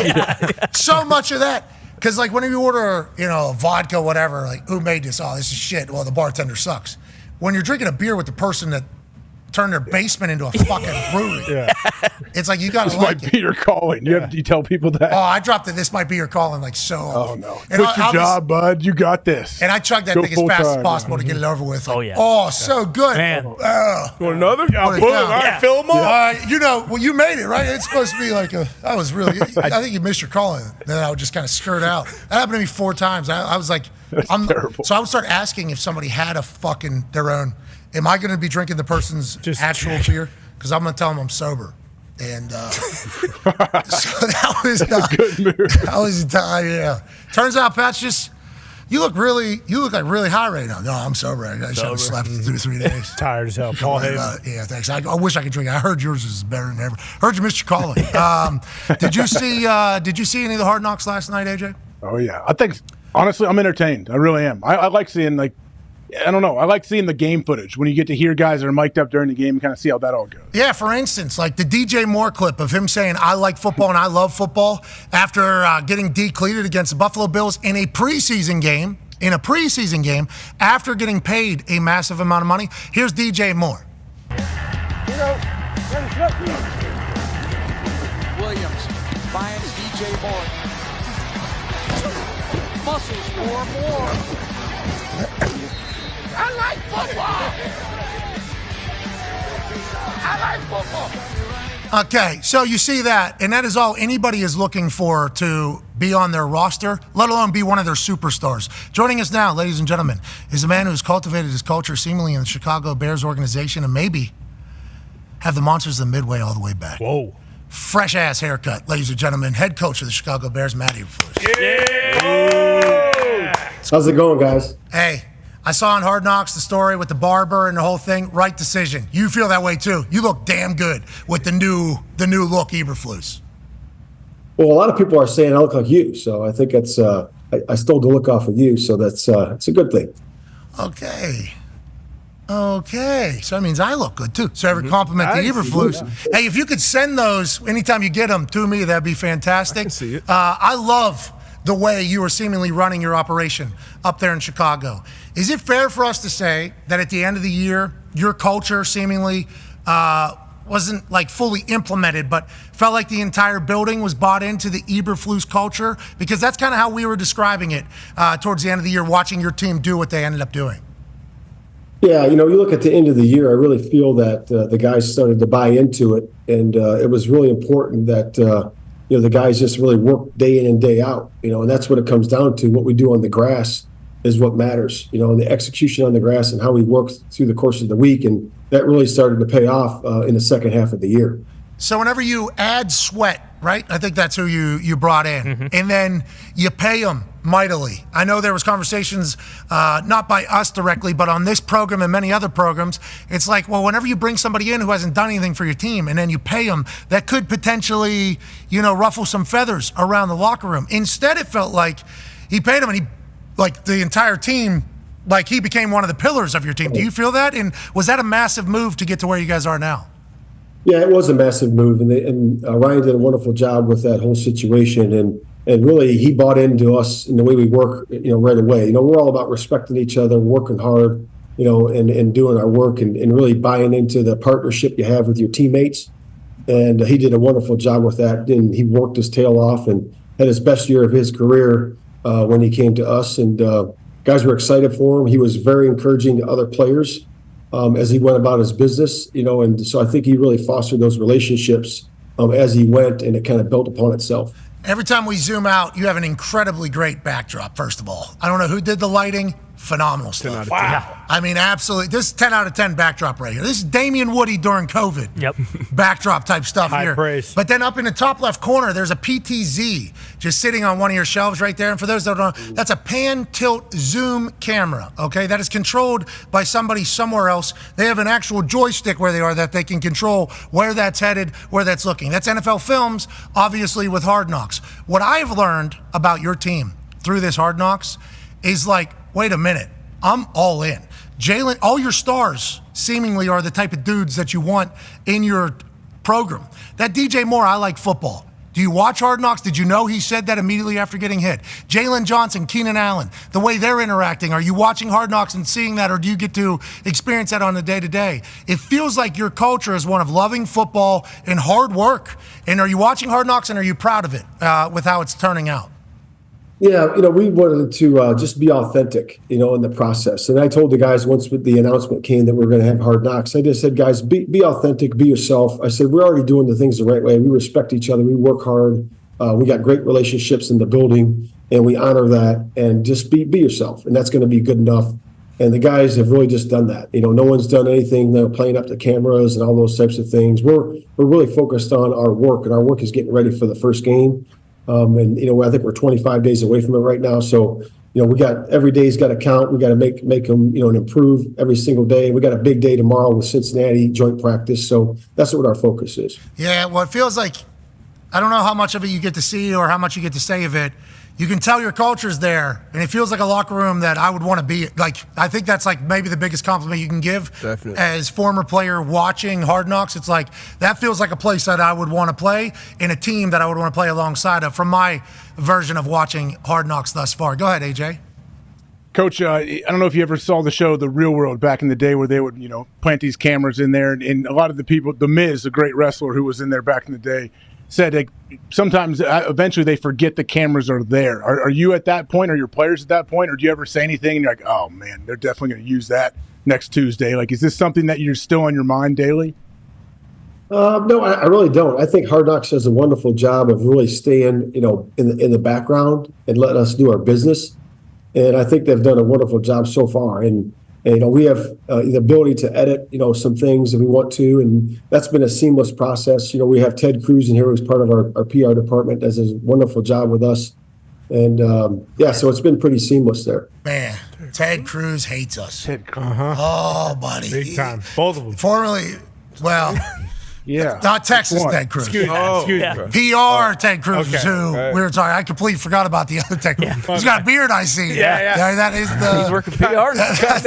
That's the. Okay. He's formerly Kansas City, right? Then he's at Chicago. A lot of NFL experience. And whenever I say he hates us, that's not true. He's just like he is a guardian of the ship. Yes. He's been around NFL a long time. And the fact that the NFL Films is so good at what they do, we don't need to give out any strategy stuff. We don't need to ruin any moments.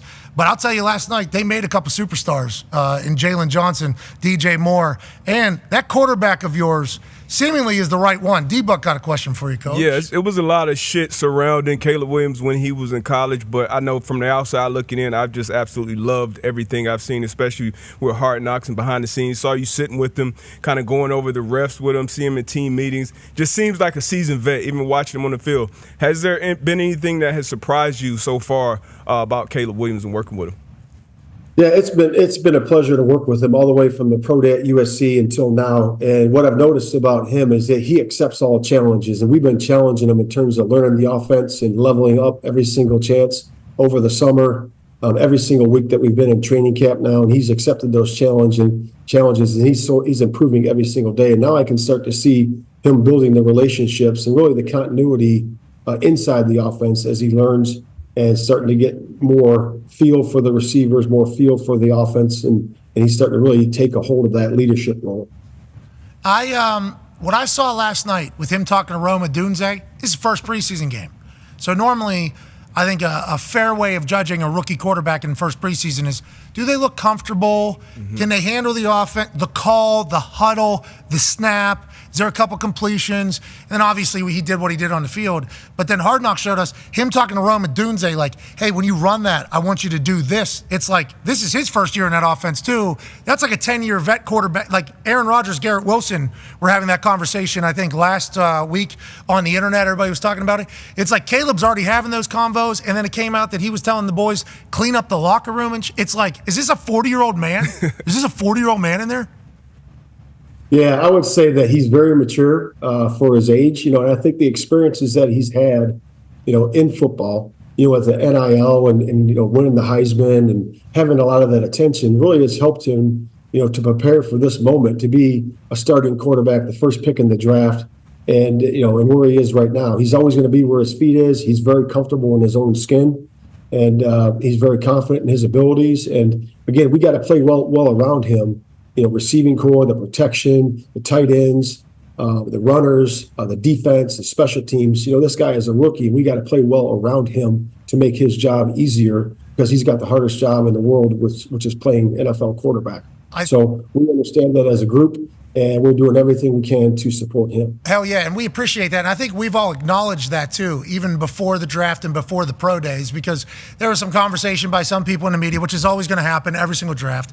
It's like, this is the worst spot that Caleb Williams, a once-in-a-generation guy, can go. You heard it. We asked Poles if he heard it. He said he did hear that as well. But then once you start looking into it, it's like investment in weapons, running back, proven, offensive line, defense, very, very good. It's like, this is almost like maybe the greatest position a number one overall quarterback has been dropped into in some time. Now, I have not done the research on who else has done it, but the way you guys have built that team seemingly is set up for success. Now, speaking of being set up for success, you got to do good due diligence. And we seen you with a new haircut doing some of that on Hard Knocks. Go ahead, Ty. Yeah, Coach, we also saw you sit down with Nick Saban, and, you guys were kind of just talking about different things with Caleb Williams. Obviously, you played for him at Toledo. How heavily do you lean on him for advice? And also, how much has your relationship changed with him? Because he seems like the kind of guy who, even though you're a full-grown adult now, it's still kind of like, hey, you're his player and he's your coach. Like, so do you lean on him a bunch? And how has you guys' relationship changed over the course of the last 30 years? Yeah, it's been great. Coach Saban's been one of my mentors, and I have a few really good ones. Guys that are in the College Hall of Fame, like Gary Pinkel and Coach Marinelli, Coach Kiffin, all those guys that I was with. And Coach Saban is definitely up there, a guy that I've stayed in touch with, and I lean on him heavily for a lot of things because he is a defensive-minded head coach, and he's worked with quarterbacks over the course of his career. And I was really just trying to get him to come up here. Once he retired, I said, hey, Coach, anytime you want to come up and visit, come on in. And he had a speaking engagement up here, and he stopped by for like 3 hours, and we had that talk. And it was really good to glean that information from him in person, talking about, Tua and Jalen and different things and how he worked with those quarterbacks and really helped him along in terms of development. It's going to be about the development phase of Caleb Williams learning through performance and through experience, every chance he gets. And we got a lot of these competitive reps against our one defense. We got competitive reps tomorrow against Cincinnati in the joint practice, in these games coming up. And he has to level up and get better just by learning through the performance and the experience every single chance he gets. And I think that with the offensive coordinator, we have Shane Waldron and myself giving him a dual education in terms of, hey, this is how we operate in the offense, but also, hey, this is what the rules for the defensive players are, and this is how we can scheme against these things,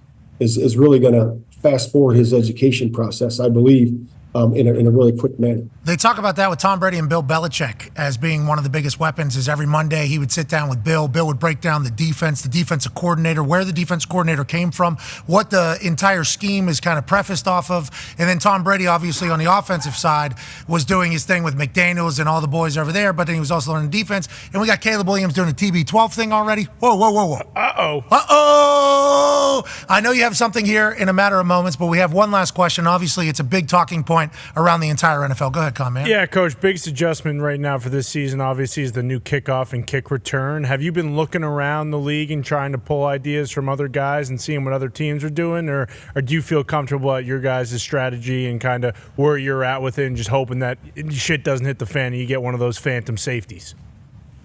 Yeah, I believe that we're on point in terms of where we are right now, in terms of the research and what we've done so far. But again, it's kind of an unknown so far of what exactly is going to happen in terms of the scheme and scheming up on the kickoff return side of it and also the kickoff phase of it. So I believe we're in a good spot. I believe in our process. I really believe in our special teams coach, Richard Hightower, and myself. And his assistants are working diligently to get that. We've added more periods during the course of this training camp so we could take a look full speed, and really in pads to be able to see how you take on these blocks, how you block these players that are so close to you. And I think it's going to be interesting to see how it develops during the course of the season. Coach, I don't want to get too much info off you. Two quick things, follow-up. 30-yard line being the touchback, are people just going to kick it into the end zone still like they did last year? And are we going to see more scrapers, you think, like a linebacker-type coverage where, more layers to the kickoff coverage as opposed to just one flat line? What are your thoughts on it? Yeah, I believe we'll see both those things. I really do, Pat. I really think that, with depending on the returner, who you have back there, I think I may see some more, kickouts, touchbacks. But I also believe that you're going to see a lot of scheme try, with crossing and having guys live, pulling the guys out, in terms of who's the safeties and all those things that we've typically done.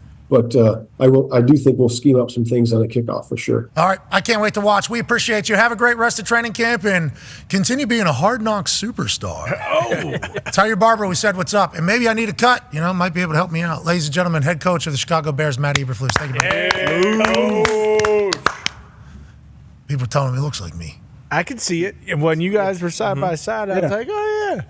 I hadn't thought of it. He's an incredibly handsome man. I mean, he's what, like 56? If you look that good in 20 years. So no, I look like I'm 56. Well, that's what I mean. But also then I've looked like I'm 45 since I'm about 16. That's a good which sign. has worked out. Yeah, it's a good sign. It has worked out a lot for me throughout the years. Especially with older brother. Just had a birthday. Happy birthday, Jay. August 12th, 1983. I know his social security number, everything. Jeez. Face was. What was it? What? I still got it. I locked in completely. The only time it didn't work for me is I didn't know his sign. Remember up in Canada? Sure. Yeah, but I don't even know mine. Crazy. Well, I know what it is now. Is crazy. I knew what it was immediately afterwards, and I gave the guy a bravo, bud. I've used this thing 100 times. I think it's illegal to ask that in Canada now. What if I would have said, because I could have dropped we're not getting into it.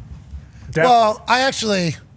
Well, I'm more of a Taurus, I think. Yeah. Because that would have been the only one that I would have known. Different era. Which is mine. Yeah. That bullshit. They looked at that. I mean, my brother's shorter than I am, so it's kind of the problem. I hit a growth spurt 2 weeks ago. What do you want me to do? Well, I used that 1,000 times. Yep. Yeah. Panama City, I actually had 2 big X's on my hands because bouncers down there during spring break used to be the root. Barney Fife. They were the kings. Yeah. They were the kings down there. I give ID, pulls ID, looks at it, puts it in back pocket, puts 2 X's on my hand, says, "You're under 21, have a good time." And I go, "No, I'm not." Excuse me? And I was already intoxicated, obviously. So, no, I'm not. Feeling a little courageous. Guy says, "You want me to bring those cops over right now?" I go, "Yes, I do." Right now. Yes, I do. Whoa. And you're like, "Are you sure you want these cops to come over here right now?" I go, "Absolutely." Boom. Birthday, address, social security number, what the parents do for a living. You want me to break it down, what they, the entire thing? Sign. Then go back, get the thing. Cops guy, I do believe he was good. He did hit a growth spurt in this entire thing because that was the entirety of it. Brave. Then I asked the guy to erase the X's off, like obviously the bouncer, take them off. Yeah, forgetting he goes, something. He goes, "I'm not doing that." I'm like, "DG, take them off." And he goes, "Get your ass." I'm like, "All right." So I got escorted into the bathroom to erase them all.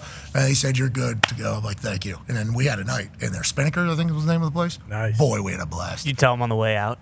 Gotcha. My name's Pat. Yeah, bit. Ha ha! All of you.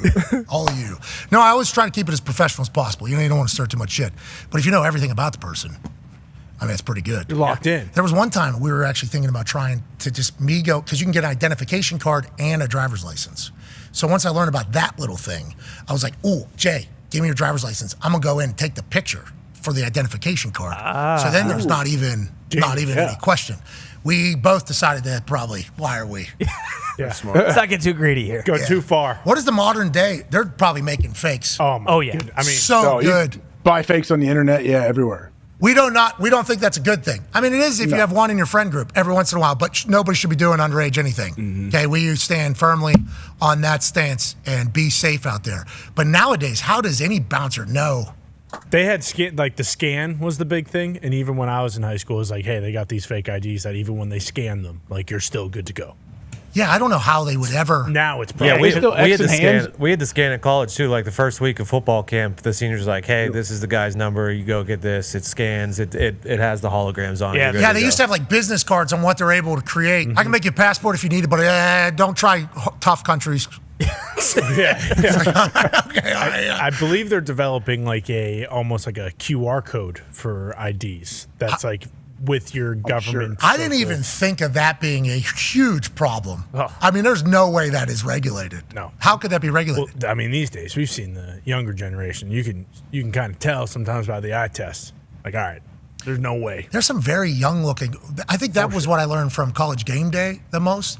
Is like I feel like, and once again, I've looked like I'm 40 for a long time, and it's helped me out. But it's like they look young, like kids. Yeah, college.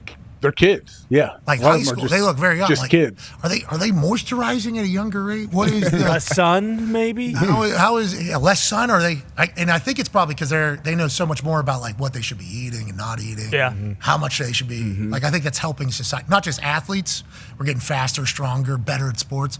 I assume humans are also, if they pay attention. I've seen kind of the opposite though. We've been on the field for some of these field passes. We see these teams running. Oh yeah, players. Man, the athletes like damn 10-year NFL. D linemen, linebacker groups. Oh my goodness! You see them come out for warm-ups, and every one of them seems to be 6'5" and above, and just it can move like a deer. It's unreal. And then, true freshman. And then you talk to the strength coach. Yeah, you talk to the strength coach. You're like, hey, so the biggest thing I've ever seen on a football field. What do we need to know? 40 time, 4.8. Yeah, the guy runs 4.8. Yeah, faster than like Peyton and Tom Brady. That guy right there. 19. He's 395 pounds. Yeah, that's what we're saying. Yeah, also, he's not going to play it all today though. Probably won't for the next 2 years. Yeah, he's got a chance. He got a chance in a few years. Yeah, he could be a guy. He could be a guy. We'll see. Yeah, could be. Yeah, okay. Why didn't he transfer to West Virginia? You know, college football right around the corner, and we're going to be celebrating the first game, week 0. Okay, there's only 4 games. One of them is Georgia Tech, Florida State, over in Dublin. College Game Day is going to be there on Saturday. On Friday, we're going to be live in Dublin. Drum roll, please. On the date of 23/08/24, 5 p.m. local time in Dublin, we'll be live from a pub titled J.R. Mahan's. Yeah! J.R. Mahan. Let's go. I'd like to thank the entire Mahan family who certainly have done all of the legwork for this and have reached out to us and told us that this was possible and that this could happen and we could do it at their pub. We were not planning on going over there. Was going to do the show live from here, hop in a bird, get there, do game day, get on out of there, fly back. But instead, Robert Mahan of the Mahan Family Hospitality Group that owns restaurants in New York City, Dublin, Irish lad, just has done this entire thing, reaches out and says, hey, we got a place. We got people that have cameras and everything you could possibly need. We got the internet, and we would love to host you, lad. And we've gone through it all. I can't wait to get over there. Yeah. This is going to be awesome. Yes. So pumped. I am, we are in Irish, like this is not there's not going to be a big stage. This is not an amphitheater. This is not a theater. We are going to be live. You're saying we're an authentic Irish pub? Not a parking lot either. Yeah, there's no park. Yeah, it is. No. We are in the pub. It's awesome. That's how it should be. Yes, and I think there's going to be, this place, J.R. Mahan's, has like 4 floors, I believe. We're not on the basement floor. We're on the ground floor. I think I think it's like 100 people at that particular floor able. So we're going to figure out how it all goes. I assume we'll be there beforehand, too, to say what's up to people if anybody shows up outside. Going to have to bounce at some point to go do a program. We'll obviously have special guests. We're going to have some people from Ireland stop by who've been massive pieces of the football over in Europe and in Ireland specifically. I believe there's going to be 40 to 50 Guinnesses. I don't know, in this entire thing. Whoa, easy. Jesus. What was that? Talking Olympics again? No, I'm talking Guinness is plural. Oh, okay. That's on me. We're not talking about the country. I'm already thinking about being in Ireland. Yeah, baby. yeah, of course. Yeah, sounds like it. Yeah, it certainly sounds like it. But it should be fun, and we're very grateful and thankful for all of the seemingly hospitality that we have received thus far. Should be a blast. Pumped. But yeah, we are not 100% sure how many humans will be showing up at this.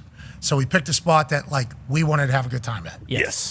Yeah, and they're full. Yeah. So this show was put together, I don't want to say over the last few weeks, but certainly over the last few weeks. Yep. And the mindset was strictly on our end. Can we enjoy this? Can we enjoy this? Can we enjoy this? Because we're about to kick off a very long season. We're very lucky to cover football, very thankful that this is our job. But the Friday before the season kicks off, that's a pretty big moment here. We're about to dive in to 20-some weeks straight of all football. And it feels like from what we've learned, there's going to be no better place to kick off football Amen. than at J.R. Mahan's on 23/08/24. Well said. 5 p.m. local. Cannot wait. Yeah, it's going to be awesome. Been looking forward to this basically since it was birthed. This Mahan guy's a weapon, this Robert guy. Just an absolute weapon. I do appreciate, and I've got to meet some Irish folks, through the WWE, a lot of superstars from Ireland and WWE. I do like that just all of their language, just TH is just not. Nope. So anytime, I think you should, the amount of I thinks that have come from Robert Mahan throughout this entire thing. So how would we go about doing this? I think you would have to, and then I think you would, and it's just I can't wait to get over there. I can't wait to shake their hands. I can't wait to see the way it goes. And I can't wait for the Guinnesses. Ah, me too, lad. Is that how you say it? Is it Guinea? I think it's Guinea. That's just me, though. Look it up. I think Guinea is very okay, even though you were trying to make it. What? Oh, no. I was leaning either way. I was just making sure when I say it, I don't get accosted. Yeah, you're right, because that does happen to you. Yeah. Hey, congrats, Coach Dutch Danger, winning the national championship. Thank you very much. Good round. What a great That was a big game, dude. He almost gave it away. It was a 3-point game, fourth quarter. Got sloppy. Man, I saw the jubilation once he won, though. Man, it was amazing. He really did bask in that championship for a while. He did. Just sitting there, promises made, promises did. That's right. Champagne shower. Rings on. We did it. Rings 2 Right of 5. back to recruiting. Recruiting right after that, I'm sure. Calling recruits. I mean, calling recruits, trying to get Joey Hammer to transfer to Ohio State with me, trying to get him to come along. 6'5", 315, talking about high school. People still playing college football 2K? They are, but I have heard actually very good news about the Madden. Madden got released yesterday. Played last night? I can't confirm. Yeah, there you go. D-Butt played. How was it? Good game. I am. So the thing about college football, the tackling, the pursuit angles are absolutely terrible. Which you see in college football, you see it on Saturdays. That's coaching. On Sundays, the much better AI players, much better tacklers. But it's a good game. It was smooth gameplay. I'm about in week 6 right now with the Colts. I think we're 4-2. We're going into week 7. 4-2. Just played the Steelers, and the quarterback. Starting quarterback for the Steelers was Justin Fields. So wow. Whoa! Yeah, he was out. Did you win or lose? We beat him. Well, that's not real then. We beat him. Yeah, video game classic. Nail biter. Is that game in Indianapolis? Yes. Yep. Man, it's going to be tough to get a win, Pittsburgh. Going to be tough to get a win in Indianapolis.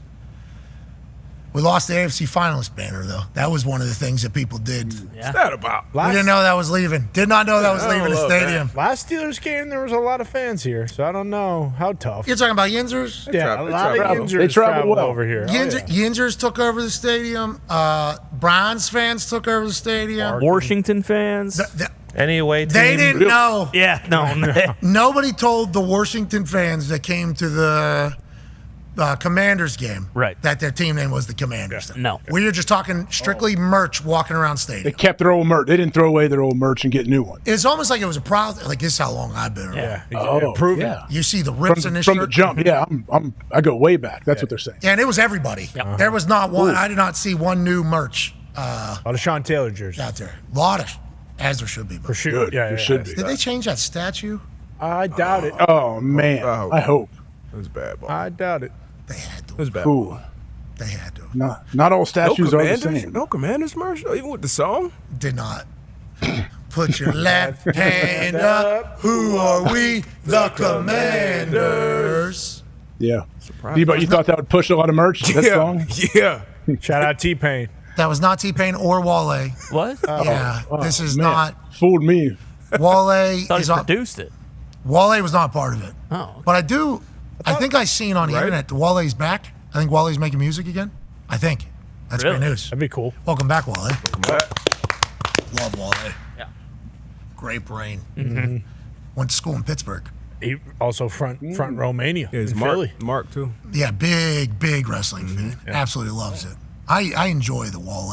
I hope he gets back. Hey, Wale, come on. Got a long football season coming. Yeah, we do. I need some. We're starting that thing in Dublin on Friday. Hey, let's make sure we get proper rest. Yep. Proper waters. Sure. Doubt. Let's make sure we, understand and experience the Dublin culture. Okay, when we're over there. Oh, yeah. Let's not embarrass the program. I think we can do that.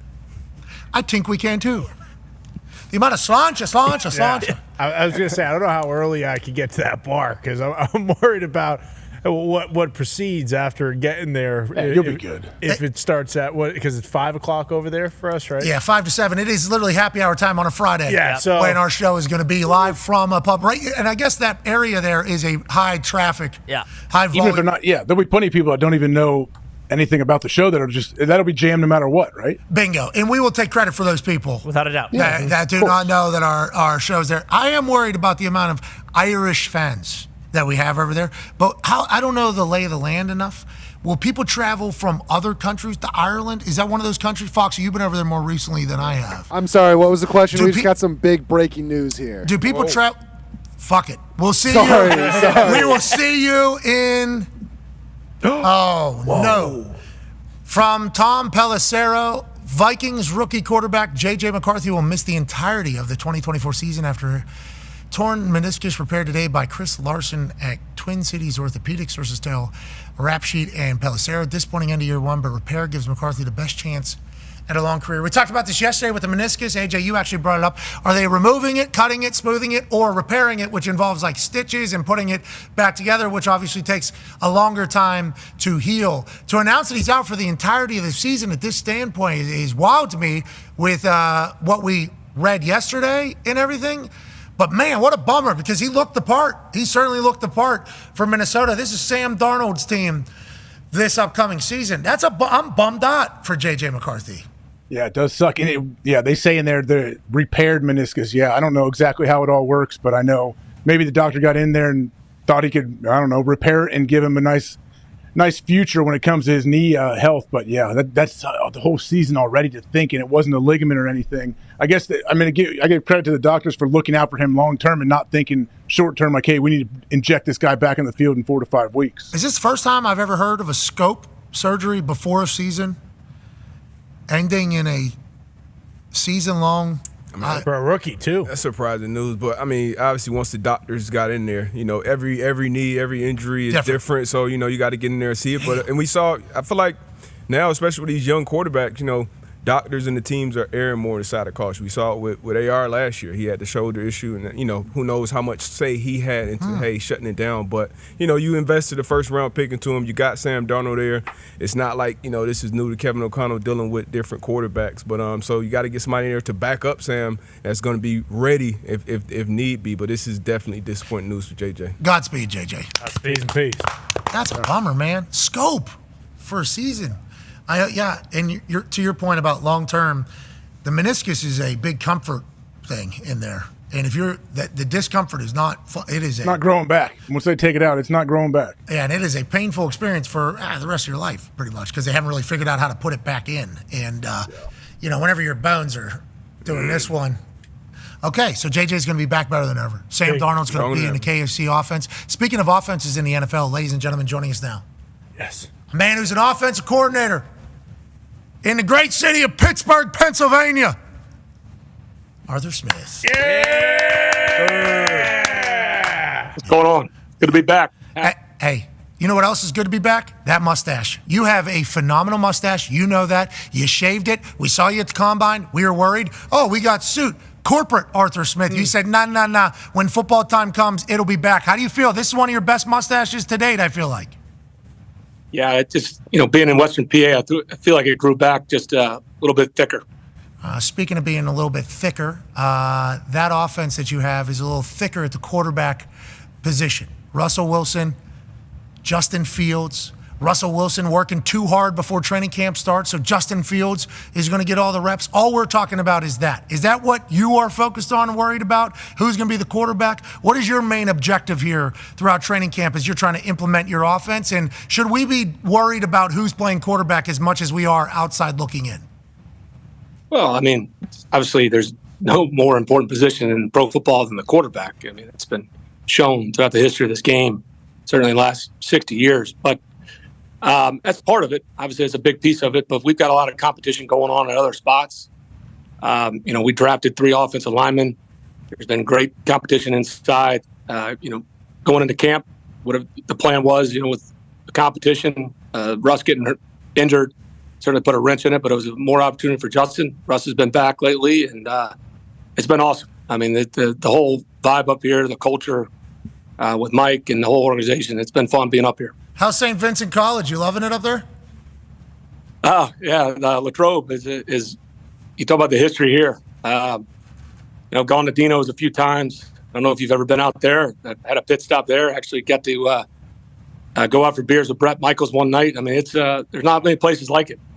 So you were there with Jay Glazer, Brett Michaels, Mike Tom, that whole crew. We didn't see you in the shot. You were hiding from the camera. That's smart stuff, Artie. Yeah, I didn't want to mention his name because I don't want to give my brother the dopamine hit, but I wasn't trying to get noticed. Where were you at? London? Yeah. Where he was He was in London when he positioned himself in a perfect spot. They had a great earnings call. He's probably sitting here waiting for you to mention his name, so we'll just say my brother. Congrats to FedEx. Yeah, way to go. Congrats, FedEx. Obviously, your family is one of massive success, and you've been around football and chose to do football instead of putting your feet up on a desk, and we've talked about this a lot, but grinding away with the Tennessee Titans, sleeping on couches, all the shit that you had to do when you didn't have to is one of the reasons why we love you so much. But now that you're back, just being an offensive coordinator, are you enjoying ball more? Are you finding like old school Artie Smith back again after the head coaching experience in Atlanta, or how do you kind of feel in the position that you're at right now in Pittsburgh? Yeah, I mean, it's a completely different job. And people have asked me, and everybody's different. Every organization is different. It was awesome. I'll always be grateful for my time in Atlanta. I love the players, the staff that we brought in there, and wish those guys well, certainly after we play in week 1. But yeah, they're just different roles, and depending on what your job description is behind the scenes, and you got to know yourself, and tons of lessons learned, and this has been refreshing. And it does feel, you realize what you don't worry about when you're calling the game, and you get to focus on the offense, had nothing but time to go back and get creative, study a lot of film. I was sitting in the South Side in that Spring Hill Suites during the week all spring when my kids finished up school, so it's kind of refreshing, and it's been fun. Pittsburgh will do that to you too. You get back in there, you just feel the football everywhere. I mean, football is the lifeline of that entire city. I'm excited to see what you end up doing with that offense. They're looking for something and have been for a while. Go ahead, AJ. Coach, I don't know if you know this, but a lot of times when you guys have open training camp practices, like media will evaluate your players for you sometimes. I don't know if you read it. They might let you know exactly how your guys are doing. Is that something you ever pay attention to? And how do you truly evaluate guys? I know sometimes the media may think a quarterback is playing out of his mind or something, and coaches will bring him back to earth or something. Like, how do you evaluate players, and do you actually pay attention to how maybe some other people might view your players? Well, I mean, that's just the modern NFL, with the access and the digital era we're in, and between social media and everything, everything's filmed, video phones and whatnot. I mean, there's a lot of ways to look at it. It's awesome because people care about what we're doing, and that's what makes the NFL so great. I mean, you talk about football and the fan interest, and you don't want to be arrogant with it. I mean, you get sometimes people say some smart things. Sometimes it's you're whatever. But the only time I ever feel the need to bring it up when you feel like all these players. Well, I say all of them, but a lot of these guys they're very in tune to what's being said about them. And you know how it is, AJ. You're in a one-on-one, and somebody runs a choice route, and you're playing outside leverage trying to play the call, and there's 30 yards of grass inside, and everybody's wooing an eye. Or they may have broken down, would be a sack, and it's 6 Mississippi, and he launches it, and they're like, "Wow, what a good throw!" I mean, it's all perspective. But, if it affects a player, that's the only time I'd ever bring it up to try to keep that perspective.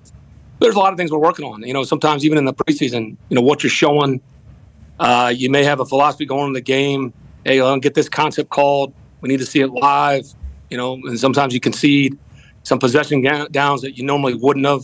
You still need to execute it, so it's not an excuse, but there's a lot going on, and depending on your strategy in the preseason. So, but yeah, they love the football up here, and it's a fun part of the job. I mean, the amount of people that are here every day is unbelievable to me.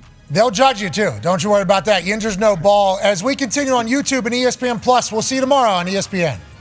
I think I got it all in there. Anyways, we're still live. People are still listening. We're just no longer on ESPN2. Little League World Series on ESPN1. I think a kid just hit a dinger. So kid's having a dream. I believe I just saw that. We're on YouTube and ESPN Plus, Coach. People will hear what you have to say. I appreciate that you feel obligated to maybe correct a narrative that's being built off of maybe a practice rep that's being seen, because people have to work on stuff. They have to work on stuff. People are allowed to practice and get better. We saw a one-on-one. What team was that?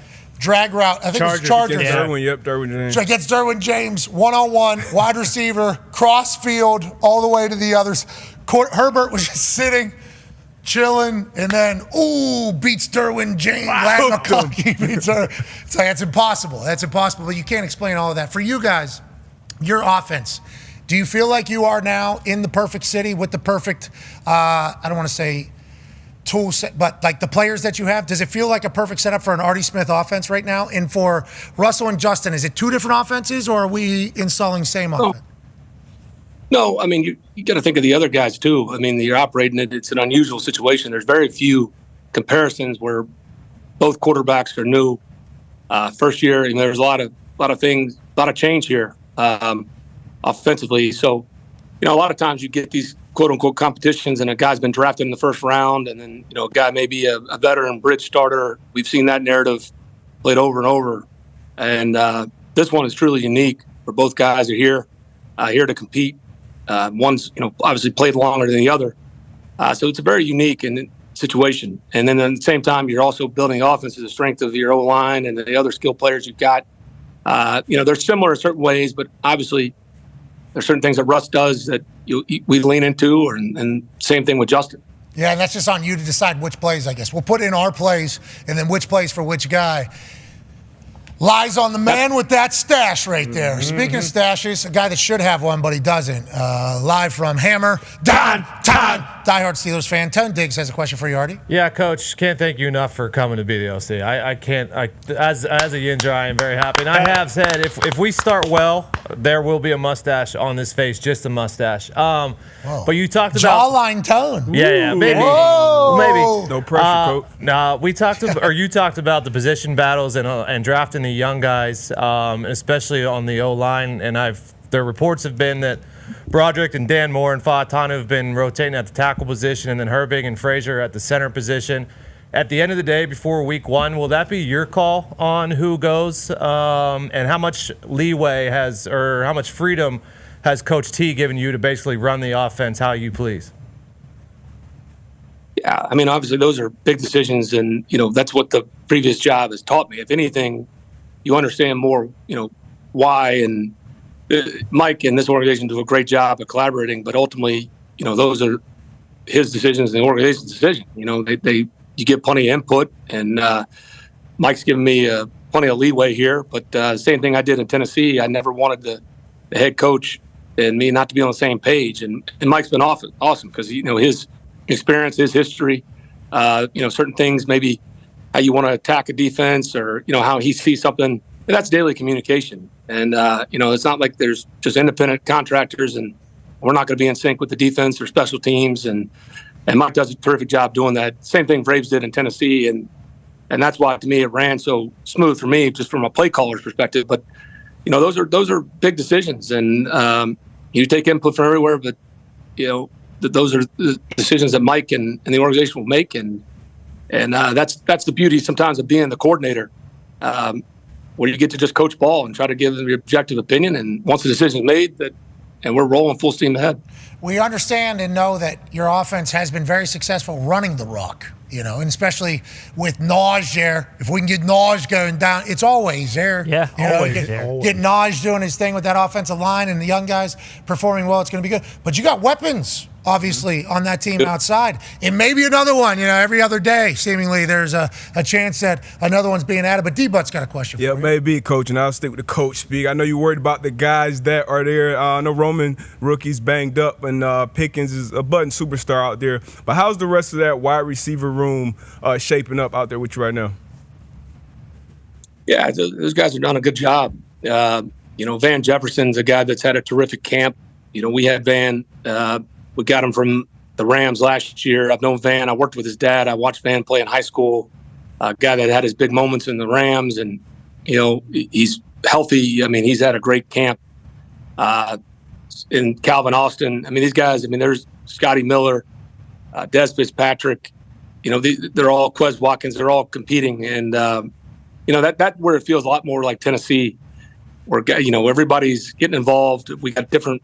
The things that we'll do now that maybe I've done in my past, not even as an OC, but as a tight ends coach, because we got a unique offensive line here, and you never want to get stale, and you want to play the strengths. We have an identity in our style of play. That's what's made this job so fun so far. Let's move in a little bit. Ty has a question for you. Friend of the program here. We're a big fan of this guy. Yeah, Coach, you just mentioned, being a tight ends coach, and obviously you've coached a couple really good guys, but a couple of the beat reporters we've talked to from the Steelers have said how good Muth has looked so far during camp. How excited are you to how good has he been so far, and how excited are you to see him once we actually get some live action here?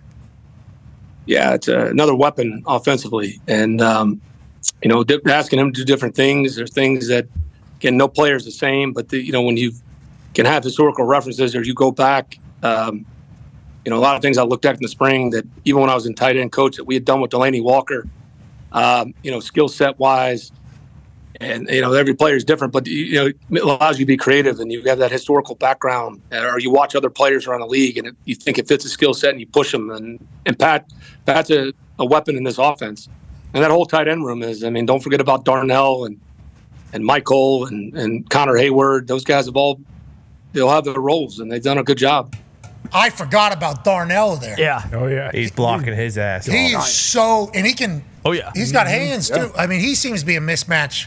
Regardless, and Moose, I don't think has ever really been taken advantage of, which I'm excited to see what you end up doing there, unleashing the Freiermuth out there. Now, AJ mentioned it, some of the beat writers, having an eye on the program. Yeah. Great Mark Caboli told us weeks ago, Big Move could be wide receiver 2 out there this year. Expect big things from him. Did you guys have a moment of silence over there for Mark Caboli getting fired off the beat?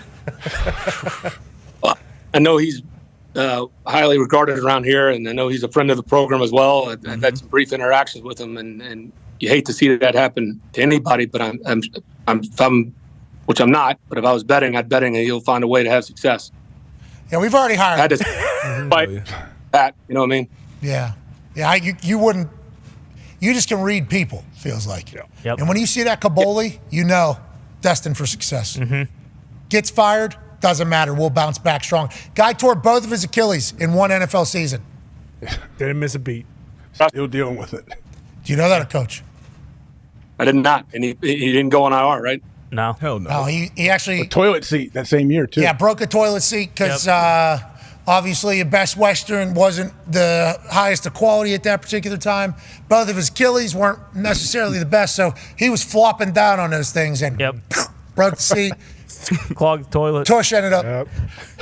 But that's what he did to cover the Steelers for Yinzers everywhere. So, that's why got to hire him. Yeah, got to hire him immediately. So, we have hired Mark Caboli. Wow. Yeah, I do believe he has accepted the terms that we've sent over. Unbelievable. He is available to have other jobs, though. And we just get first priority. If we want to talk to Caboli, we get first priority. Damn right. Lifetime supply of mail. He's going to grill you, Coach. Yeah, he is. Just what he's getting back into. Big Bert, obviously one of the greatest PR people in the history of the NFL. Bert Lawton over there. Great Yinzer, great man.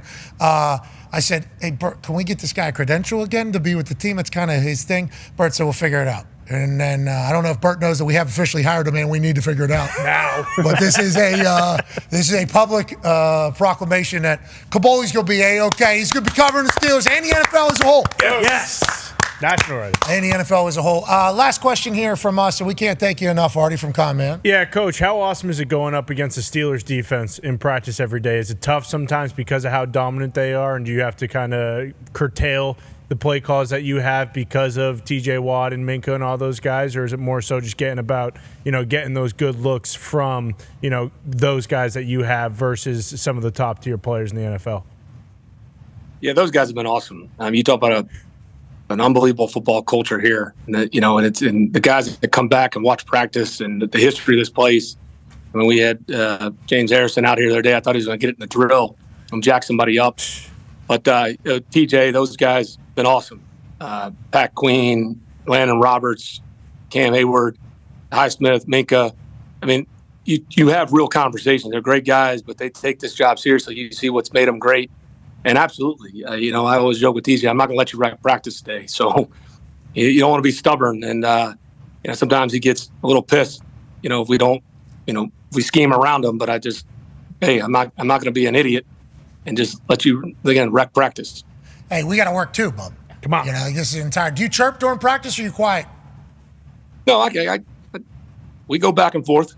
That's why I appreciate those guys. And there's things you pick their brains. I mean, I've always done that with players and coaches and guys that have huge impact. When I was at quality control, I was telling somebody the story the other day how much I learned from London Fletcher when I was a defensive quality control.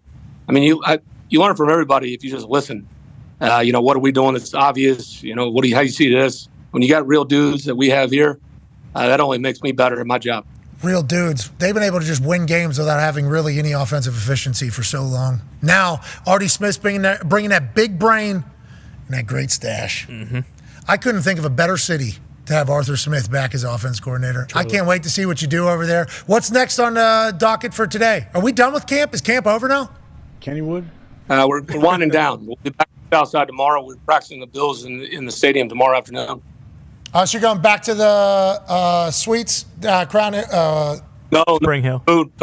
My kids, my wife and kids are finally up here, and we're real full time up here now. So hopefully, I've got two sons, and whatever your buddies did that made you the free spirit degenerates, and I mean that in the highest compliment. Hopefully, that rubs off my two boys up here. Okay, I think the water will do just fine, and I will take that as a compliment. I appreciate it. But what AJ said, bingo, I understand that. What AJ said, though, have they gone to Kennywood yet? You need to get them to Kennywood yet? Yeah. We had in the spring, one of the days they had a team outing at Kennywood, and they loved it. Yeah, they did. Yeah. Thank you. Yeah, free food, duh. Hell yeah. Yeah, it was awesome. Now, I just want to let you know there's been a lot of slander towards Kennywood on this particular program over the last couple of weeks. I have been the only person alongside Nick and Tone Diggs, Pittsburgh residents, obviously grew up going to Kennywood, idolized Kennywood. We've shown pictures and videos of Kennywood, seemingly a lot to talk shit about, but I know the experience is wonderful. Were there rides open? How was the potato patch? Did you stop by the potato patch? I did not, but it took a whole or two. My son and my daughter, we rode the roller coasters. They had the park just open for all the Steelers players and coaches and their families, and it was cool. Money. That's awesome. I'm happy to see Kennywood still taking care of their people. Yeah, well, it wasn't just open for the players. It just happened to be the only people there. Okay. Yeah. Don't listen. A lot of people came in there when they opened the gates. Thank you, Art. That's boots on the ground. All the workers. Yep. That's boots on the ground. Good luck. We appreciate you taking the time, man. Great to see you again. Great to see y'all. Thanks for having me. Hey, new kickoff. What are your thoughts? I just worry about the offense, Pat. There's your answer. Ladies and gentlemen, Coach Arthur Smith. Yeah, Coach. Oh. What are we doing? I don't have to. We'll let Danny worry about that. Special teams coordinator, been in Pittsburgh, from Pittsburgh. Chews more gum than anybody. I couldn't even imagine what he's doing for these kickoffs. Excited to watch his brain work and him go down the sideline with all his shit. Mm-hmm. Pittsburgh Steelers are entertaining. Yeah. Artie Smith going there is like the perfect, because Matt Canada obviously was what he was. And when you follow that up, you're in a good spot. Yeah. Let alone if you're like a relatively entertaining person who your comedy fits in the city very well, and understanding and your style of football being what the city loves, feels like a perfect literally feels like a marriage. And they've been looking for an offense that could do anything. Right, Tone? I don't want to speak out of pocket for you Steelers fans, even though I feel like I know a lot of them. That it does feel like a perfect fit there, Tone, doesn't it? Yeah, I mean, because Artie's a smash mouth guy, and when we've been talking, what's the thing we've been talking about the last few years is that the Steelers' way has kind of been lost, especially mostly on the offensive side of the ball. And Artie's the perfect guy to fix that. And yeah, literally any offensive help will help that team. Yeah. People have been chanting for it around the entire country for some offensive help for the Pittsburgh Steelers. Artie Smith's coming in and doing it. Saw him light up whenever he heard Naj's name. Yeah. Oh yeah. Did you see that, Tone? His eyes got bright when he brought up Naj. I'm not gonna say it yet, but I mean Naj he's a big 6'3" running back who he kind of resembles a running back that he in the past, and maybe he can rejuvenate. Similar number. And I think Naj is in his best shape he's ever been in. That's good. A contract year because they didn't pick up his 5th-year option. And if not, Jalen Warren's a dog too. I was going to say he's very good. Jalen Warren, yeah. Jalen Warren, yeah. Give him the ball as well. And then GP on the outside is going to be. And they got players. Everybody, when he went through the defense as well, like everybody on their defense, I feel like is all a stud. pro. Their offense has a lot of weapons. We just got to figure out if Russ or Justin Fields, correct, yeah, who's the guy and what do they look like once they're in there. Need Aiyuk. Tannehill's still out there. What's that? Need Aiyuk. If you get Aiyuk there, that's Wouldn't hurt. a game changer. Mike Greenberg said, "Are the Steelers really a 1 year away from?" I don't think so. No, he said that's an interesting question. It's a good question. Well, that was after he buried the quarterback still. Yeah, you say you went from one bad quarterback seemingly to two bad. Yeah, but if you get Aiyuk, and then if these quarterbacks don't work out, and you get Dak, Aiyuk, if you get Dak next year, I want to let you know. Next year. Yeah, okay, which is possible. free agent. Yeah. Whenever Foxy said we have massive news, I was like Aiyuk. Yes, me too. That's what I thought. I thought Aiyuk, and then in my head I was like, I thought it was all bullshit. There is real, and then JJ pops up there. I'm like, bummed out. Sorry about that. Not bummed out about it not being Aiyuk, but like, oh man, that's like massive bad news. That's sad. That is sad news. That is very, very sad news. Ty, I think Sam Darnold is obviously going to be able to run that Kevin O'Connell offense in a beautiful fashion. Justin Jefferson is going to be able to get his. B-Flow is obviously going to have a good defense. We have respect and appreciation for everybody over there. You look at the Chicago Bears after watching Hard Knocks. Wait, hold the phone. Look out. Could be a team. Detroit Lions, nobody is talking about them. Only got better this offseason. Yeah, but that beat writer did say that Jahmyr Gibbs, granted, it's only a hamstring injury, but hamstring injuries, when you stack them up, typically need to knee injuries. So there's a good chance Jahmyr Gibbs is probably going to tear his ACL. That guy knows. That is what a Detroit beat writer. You're saying you did not say that. I did not say that. He said we all know hamstring injuries lead to knee injuries. Jahmyr Gibbs. Do we all know that? We don't know that. I think what he meant to say is hamstring injuries potentially lead to more hamstring injuries, which has certainly. He said ACL. Yeah, but I think he meant to type hamstring. He actually said ACL? Yes. Yeah, in a post, yeah. MCDC came out actually this morning and said Gibbs will be fine. He'll be just fine. And there was a doctor. I also saw a report that that tweet wasn't made by a real person. Could have been. Yeah, I can see that. I also saw Sam Darnold throw an interception to Andrew Van Ginkel off the edge. Yeah, but Van Ginkel's got an eye for the ball. He's a magnet. Oh my God! No, I bet on him to win Defensive Player of the Year. I'm just saying. Van Ginkel in Flores' defense. Yeah, I'm thinking Van Ginkel's gonna fly, brother. Good odds. Clay Matthews back in the NFC North by the name of Van Ginkel. Fortunately, his career kind of took off when Flores left, so I don't really know why he landed in Minnesota, but I wish him nothing but the best. It was the foundation building. Yeah, it was like a bamboo tree. Flores was huge in Miami for that. Let's take a break. On the other side, we got a lot to talk about and a lot to cover. College football's got some shit going on. Matt Rule gave a speech to his team. Zero flubs to his team. And it's like, this is why Matt Rule's teams do well. Was not condescending, was not negative, was none of that. We got news coming out of Alabama, and interesting new ways to learn playbooks. Oh, yeah. Okay, we got that conversation taking place. And obviously, there was a top 25 ranking that was released. Maybe a cold call to Kirk Herbstreit to get his thoughts before college football kicks off. We shall see. Be a friend, tell a friend something nice that might change their life. Take 5.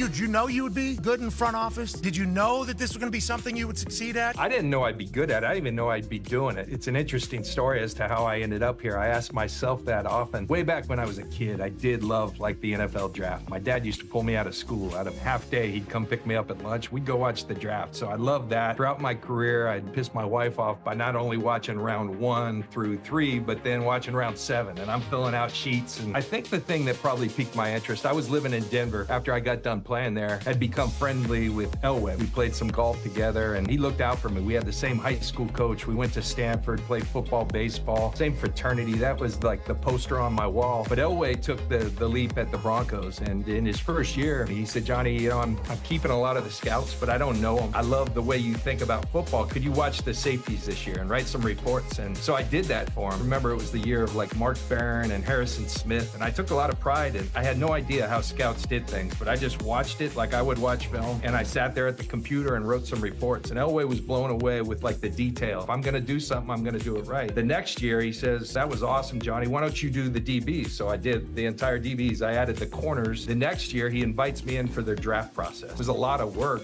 It was a lot of time. I went to Indy. I went to the combine with the Broncos that year. So that started piquing my interest. Long after that, there was a guy who ended up bidding for the Carolina Panthers, and he didn't get the team. Tepper got it. But there was another gentleman by the name of Ben Navarro, and I worked with his brother at Fox. And he one time asked if he could meet with me, and out of the blue asked me if I would run his team if he got the Panthers. And I said, really? Are you serious? And he asked me to kind of put together a vision statement for how I would run a team. And so I spent a couple weeks doing that. I met with him. And from that point forward, I kind of just said, if the right scenario ever came about, this might be something I want to do. I was missing like competition. I was missing scoreboard. I was missing the wins, the losses, all of that. Out of nowhere, something was keeping me up at night one year. I didn't even know what it was. And my wife said, something's on your mind. I know you when you're acting like this. You can't sleep. And I had done a bunch of Falcon games that year. And Kyle Shanahan was the offensive coordinator. It's the year they went to the Super Bowl against the Patriots. And I heard something like Kyle Shanahan's going to get this Niners job. And that's the one he wants. But somebody said he's struggling to find a GM he wants to work with. And so something was on my mind. I had done a bunch of Kyle's games that year, and I gave him a cold call. And I just said, hey, dude, I want to thank you for all the time you've given me all year in these production meetings. I heard something that you're struggling to find a GM. And he goes, I am, man. It's killing me. I think I am going to take that Niners job. And he goes, why are you asking? And I said, well, consider me. I don't even know if I do it, but just think about that and see what you think. And his first question, he's like, dude, why would you do that? You got a great job. You got a great life. Like, why would you even consider doing that? I said, you go play your games. He did. He called back and he said, man, I can't stop thinking about what you said to me. Would you do that? And I want you to come meet this dude named Jed. Well, that dude named Jed was our owner here, Jed York. Came and met Jed. We flew cross country to Atlanta. I was offered the job on that flight. We meet with Kyle and the whole thing's wrapped up. I hadn't even talked to my wife or family yet. It all moved kind of fast. And here we are 8 years later. So sorry for the long story. No. No. I'm hoping we get 3 or 4 more of those. That was phenomenal. Hey, thank you for blessing us with that information. And also, shout out to you being somebody taking initiative and being like, you know what? Yeah, this is something I want. And diving right in and being prepared and knowing that you're prepared. Probably the most interesting trade was the Randy Moss trade. After the draft, the first day of the draft, we've been trying to trade for Randy Moss for 2 months. All like childbirth. I mean, it took forever. After the first day of the draft, I talked to Mr. Davis. I said, are we going to make a deal or not? And he said, yeah, we'll do it. We'll do it for your 4th. And I think we were picking like 7th in the 4th round. I said, well, we got to get the guy in for a physical. We can't take his contract. We're going to have to renegotiate his contract. And Mr. Davis said, well, that's your problem. If you want to trade for him, then you get it done. I said, all right. I call up Randy. Hey, Randy, it's Coach Belichick. Boom. Hangs up the phone. What? Let me try this again. Randy, it's Coach Belichick. Who is this? Who's pranking me? Who is this? Boom. Hangs up the phone. Randy, this is Coach Belichick. We traded for you. What? Is this a joke? This better not be a joke. Who is this? No. This is... All right. Really? I said, yeah, but look, we got to get this done by tomorrow at noon. He goes, all right, what do I need to do? I said, you need to come up, take a physical, and we need to renegotiate your contract. It's by noon? Yeah. He goes, well, I'm in Houston now, but I got a plane. I'll be there. Nice. He flies, and he's there at 8 o'clock in the morning, comes in and takes the physical. You know, the old... Yeah. Make sure he's live. Okay, you're good. Renegotiate the contract. We're done at 10 o'clock. And first thing he says to me is, where's the playbook? Oh, that's awesome. I said, right here. He said, okay, because when I walk out there with the first team with Brady, I got to know all the plays. I can't go out there and make mental errors and screw up. I got to know this offense. And he was smart, man. This guy was smart. On this post-safety coverage, what are you going to do? He goes, Coach, you ain't going to see any post-safety coverage against me. Like, he goes, you're going to see cover 2. We haven't seen cover 2 in years. He's like, you're going to see cover 2. And he was right. And then he would say, well, here's how I'd run this route. Here's how I'd run that route. And I started thinking, like, we got to start giving Randy some routes. We're running this, and they play cover 2. How we can move him into the slot. He's like, move me into the slot. I said, yes, so you can get in the middle and cover 2. He's like, all right, good. 25 touchdowns. So many. Yeah, opens up the running game, too. But I'm telling you, it was Randy, come on, man. I'm trying to. Jalen Milroe often wears his own branded apparel reading LANK across the front. It's an acronym that stands for Let a Naysayer Know. Being told by his former offensive coordinator, Bill O'Brien. That is not what I thought. Is that not what you thought? Boy, let a naysayer know. Let a naysayer know. Of course. The professional's right in the middle of his lead. That's all right. I just keep going. You almost lost me. It got real tight up here as you were. I just want to let you know. Reese, you were too smooth with that. I thought it was going down. I thought it was going down out here. I looked over at Liz. Oh, sorry about it. Let a naysayer know. Let a naysayer know. That's what we thought the whole time. That's what we all thought. Hey, Why? let's go. This show stinks, and the fact that you listen, we are very, very thankful for. McAfee on the line with a gorgeous assist. The all-time leading tackler for the Green Bay Packers. You pink. Damn it! Be a friend, tell a friend something nice could change their life.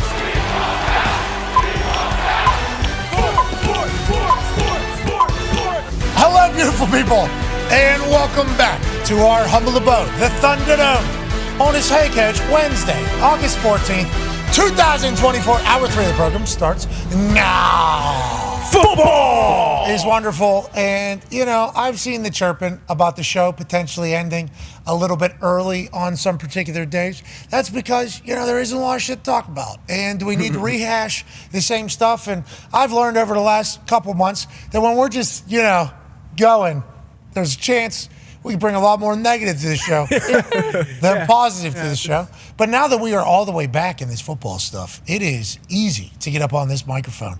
It is, I don't want to say pure excitement from the moment I wake up until the moment I go to bed, but kind of. Oh, yeah. Because of how much I enjoy chit-chatting about the greatest league on earth alongside AJ Hawk, the Toxic Table, at Boston Connor, and at Ty Schmidt. Ty, Yankees, do we suck or what are we? No, they actually have the best record in baseball. So the Yankees do? Yeah, they went on quite the schneid there for a little bit, but then started hot. Juan Soto actually hit 3 homers last night. First time in his career he's done that. Aaron Judge leads the AL in basically every major statistical category. So, yeah, I'd say things are okay right now. I think somebody just told me that the White Sox losing streak actually broke on a Yankees win. It did not. It ended a couple days before, but then you're seeing the White Sox series. Okay, 3 easy wins, and then you get beat 12-2 against the White Sox. Not a great start. Oh, you guys suck. They bounced back last night and won. And anyways, what am I talking about baseball? Well, is Paul Skeens throwing? You asked. Is Paul Skeens still playing baseball? Don't bring that up. Don't bring him up. Paul Skeens on a bit of a schneid last couple starts. No. What? You went into LA and the Dodgers got some good wood on him. That's on time. Yeah, it's Shohei's team. We know that they got good. Paul's just fine, okay? We're in the dog days of summer right now. The Buccos have fallen apart. They have. What do you mean? We're going to win this year. Jared Jones, we got the Hundo boys. Yep, the starters have been great. It's Connor Jover for the Buccos. Starters have been great. The bullpen blew about 5 or 6 games in a row that they lost by 1 run each time. They just can't win one-run games. I mean, Red Sox are on the up and up, so. Are they? Oh, yeah. On just the won field. back-to-back against the Rangers, brother. All right. Guy wasn't able to play in either of those games, obviously. How come? There was a chirping situation that took place. Drake May's dad's. Well, that's Excuse me. That's Boston for you. What a wild thing to happen in the world that we're in right now and then for that to take place, and then obviously everybody's like, let's compare that to everything else that has happened in the entire world, not just in baseball. Oh, yeah. In the entire world. Wild time. Let's all get along. Let's keep it moving. Let's remember baseball at this standpoint matters. Almost. Does it? Still going on. It does. Still going on. That's good. That's It good. does. Paul Skeens is going to be back. You know, Paul Skeens has his football season, so he's a little distracted. Exactly. You know, So next year he'll be back. No, this year he's about to get it. How many more starts does he have? Let's see. We've played about 111 games, about 51 games left. I don't know where he's at in the order right now. He's probably got about 8 to 9 starts left. Okay, good. So he's about to go 8-9-0 into the offseason. He's rookie of the year favorite by far. So. And we're going into the postseason, right? Every team makes the playoffs? No. Pirates will. Is that how it works now? I don't know. Neither will the Sox, though. So. Whoa! We're a game back from the wild card, brother. Don't you put the cart before the horse? That sounds like a made-up thing. You would have said that's that. real. I read it on the bottom You've been looking into the Boston Red Sox as of late, huh? Big time, yeah. Yeah, trying to learn about the team, yeah. Order some jerseys. A lot of people have been learning a lot about that Definitely. team. From what I heard, a lot of people are doing that as well. 9-year NFL vet Darius J. Butler is here. Yes, D. sir. Butch, good to see you, pal. Good boy, D-Butch. Great work this week. Hey, there was a man that retired yesterday that was legitimately one of the most fire-igniting players to ever step foot onto a football field. His college highlights at the West Virginia University are top-notch. Ranked among greatest highlight tapes of all time for what he did alongside Geno Smith. His speed, absurd. Then he gets in the NFL, same damn thing. Highlights all over the place. Tavon Austin has retired. How should we remember and talk about Tavon Austin? Obviously, as a West Virginia human, I'm a big fan, even though he took a punt 99 yards on me. Tavon Austin took this punt right before, in the second quarter. Obviously, they're up 14-0 at this point. Things are not going well.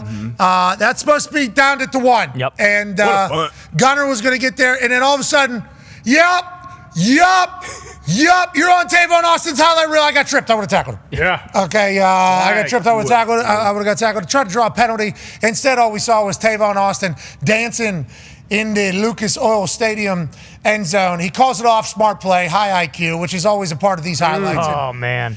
Yeah. Pretty fast. They can move. Good Morning Football ranked his NFL plays, and obviously it would be impossible to do that to his college plays, but this was the number 2 one, and I will say is, with my knowledge of Tavon Austin, the goal was to not have him touch the ball, which is why that ball was so aggressively punted. You know, if that's a touchback, we're okay. If that thing is going in there, we're all right. But instead, he takes that thing all the way to the house, 99 yards, ruins net, ruins life, and I gave away a car at halftime of this particular game.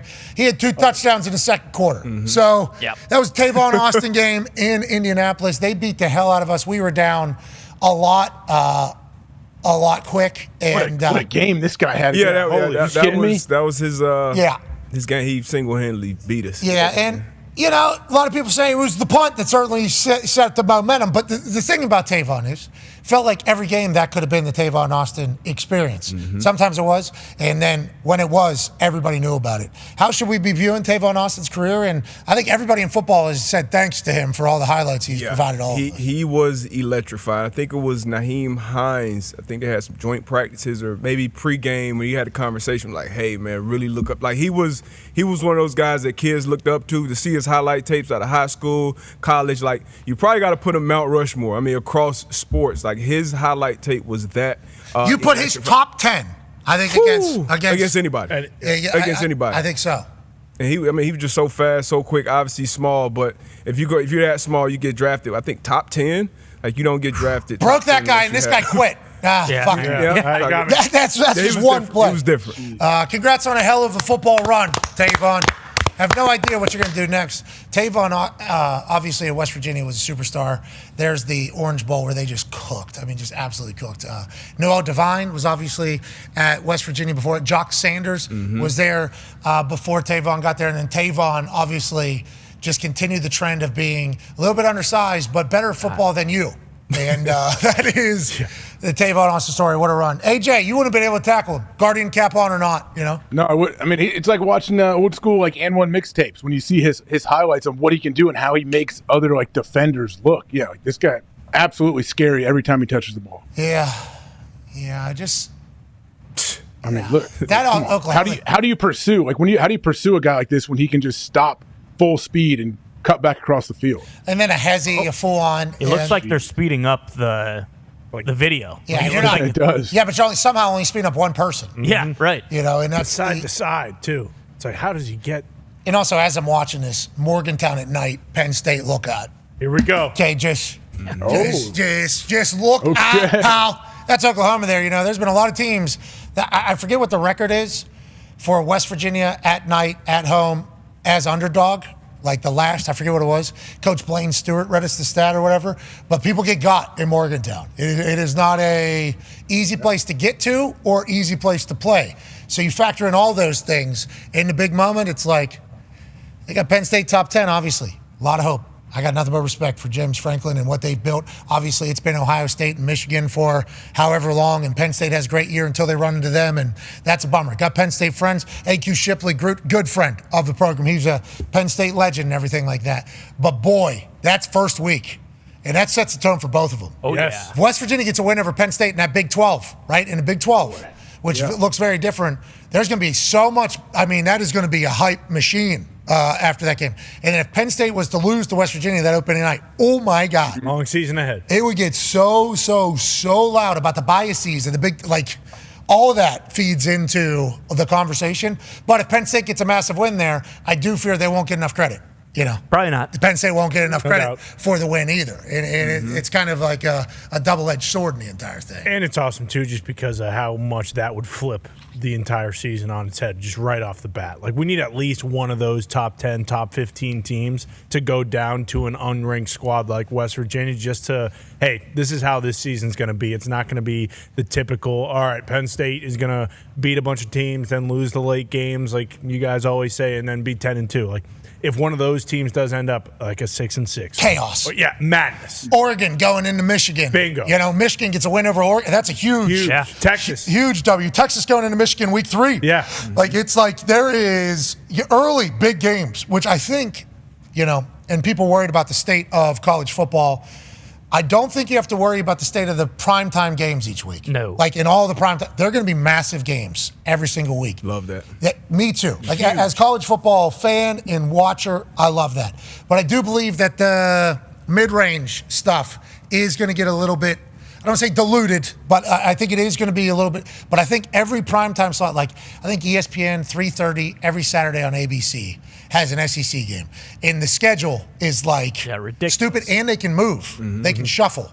So I believe, if I listen to it right, and I don't know if this has been reported, so I'm not 100% sure. It was during the programming speech from the head of programming, gave a good speech, good presentation, good deck. Okay, yeah, a good deck. First time I think that ESPN or Disney has had to give them like a certain schedule of when things are going to happen during the SEC deal. I think 3:30 on ABC is the SEC, like every single week. But I think they are able to flex that, like throughout the year. Yeah, smart. I think they are. I think that's what I heard. Once again, it was like 32 minutes in to programming stuff, and he was doing everything he possibly could to go through what he had to go through. But it was like a class that you just kind of have to take, and we were all learning it. But I think he said they're allowed to flex that too, and I think there's – so you're talking like every slot is going to be fucking, I think, huge. And then you think about Big Noon. Big Ten has massive ones. Damn near every week. And that's their massive spot. So you got SEC, and then Saturday night always on ESPN is always going to be good. So it's like college football has a chance to have the primetime games and the main event games every week being fucking gigantic. And I think that's going to be a real benefit to the whole thing. Yeah, Tony probably knows the specific games, but there's this Saturday in October, and it is actually October 12th. October 12th. There it is. It is Murderers Row. Tone, do you know those exact games? I'm pulling it up right now. Yeah, but it is noon, like a top 10 matchup, and then 3:30, 2 or 3 of them, and then obviously night game also top 10 matchup. Ohio State, Oregon that week. Yeah, it's Ohio State. It's Ohio State, Oregon, Ole Miss, LSU, Penn State, USC, Florida, Tennessee. Dude, it's just marquee everywhere. It's like every game is like marquee. It's like every one. You're like, no.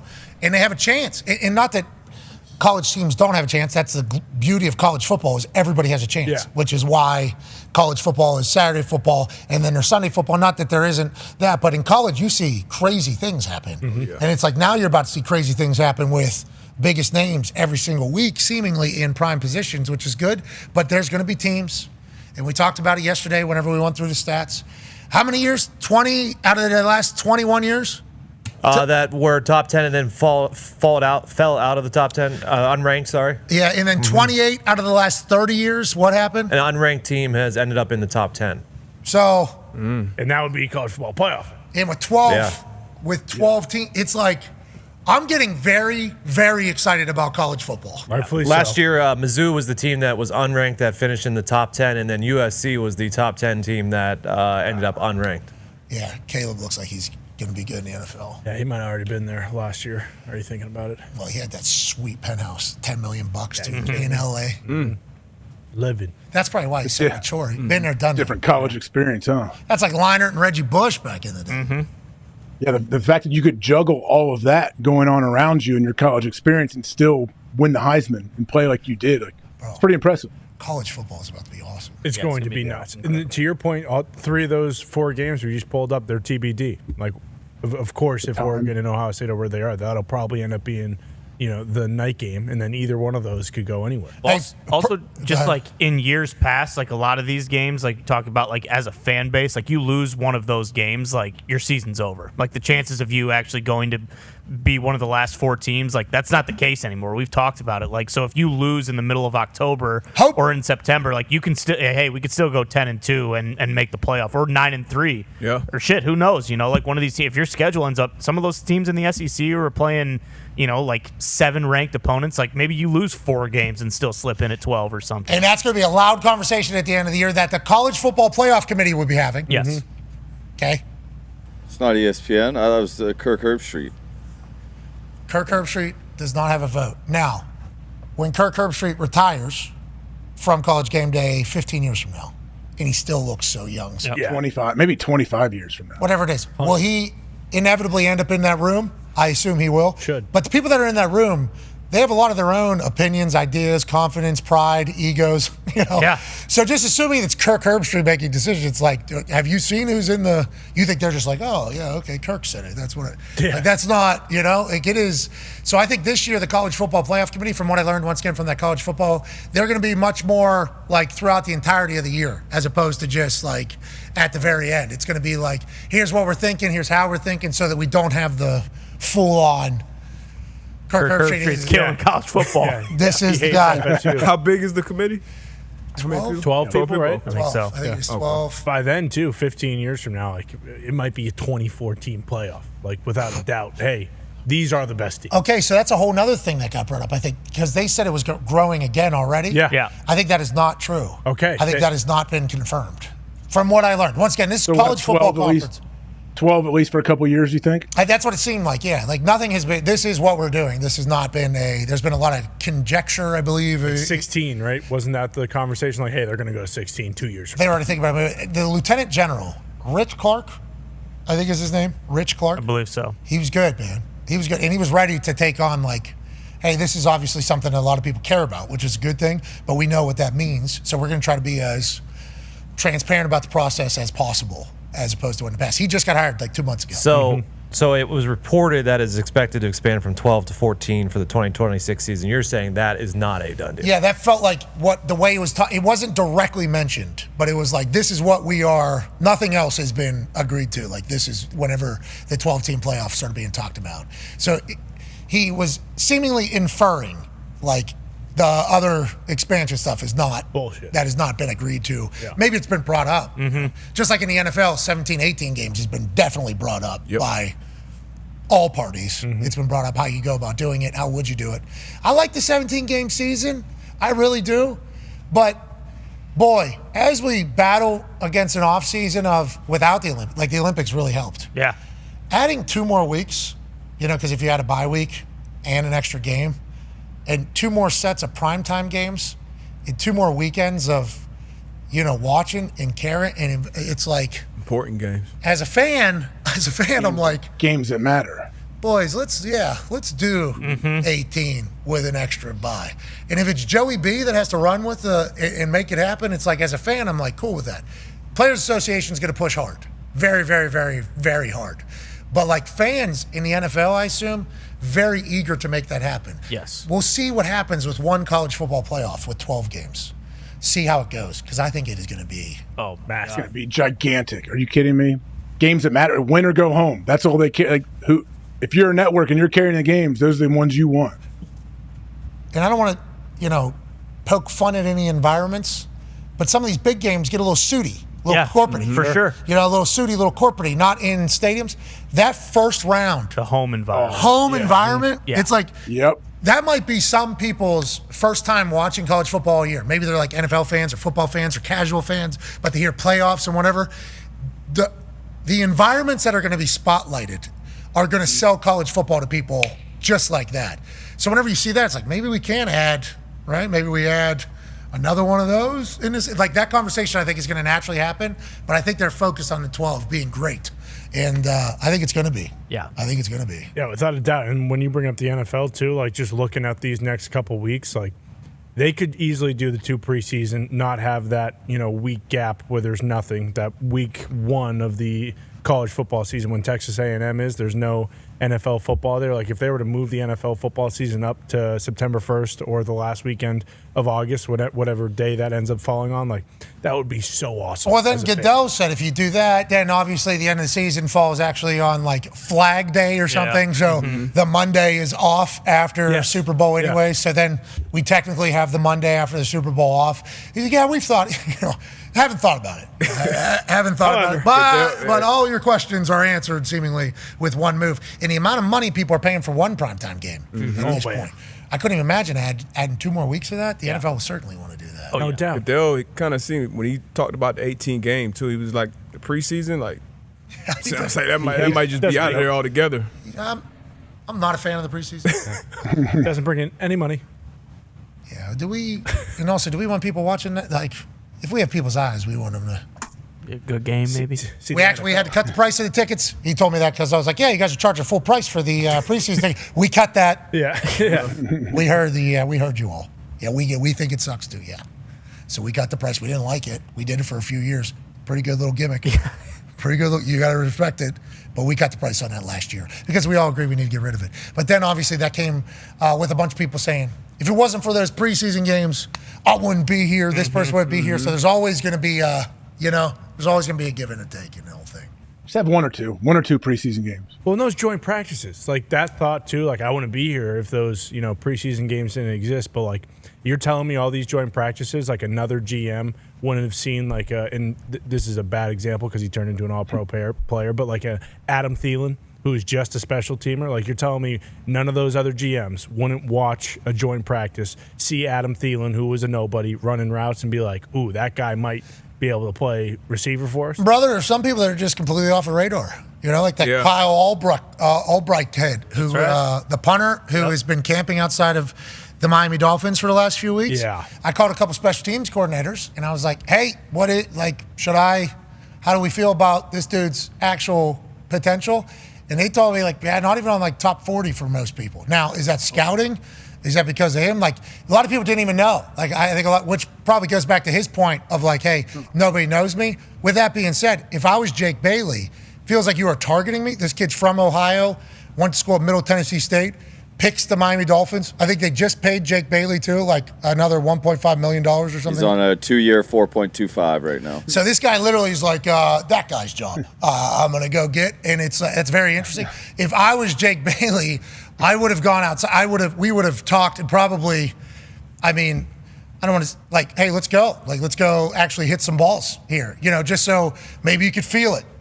So there is a reason to this. But I think Jake Bailey's probably just trying to be as professional as possible with the whole thing. But if I was Jake Bailey, I'm like, this guy's calling. There's 32 teams. He is. What made him choose the Dolphins to go there? Nice down there. I suppose. It's nice everywhere right now. Go out there and, do your thing, go play around the golf, go hit the beach, back out tomorrow. Maybe a Pitbull concert? Yeah, maybe go stop by FIU. Yeah, absolutely, stop by FIU. Yeah, but I was watching that all happen, and I was kind of torn on it because Jake Bailey, I have massive respect for. Jake Bailey murders footballs. He is now. Granted, I think there was a time where he was injured. He did it with the Patriots, which is why he left the Patriots. He kind of lost his flow a little bit, but with they just paid him. He's been around. He's He demolishes footballs whenever it's like, at some point that's got to come to a head. Yeah.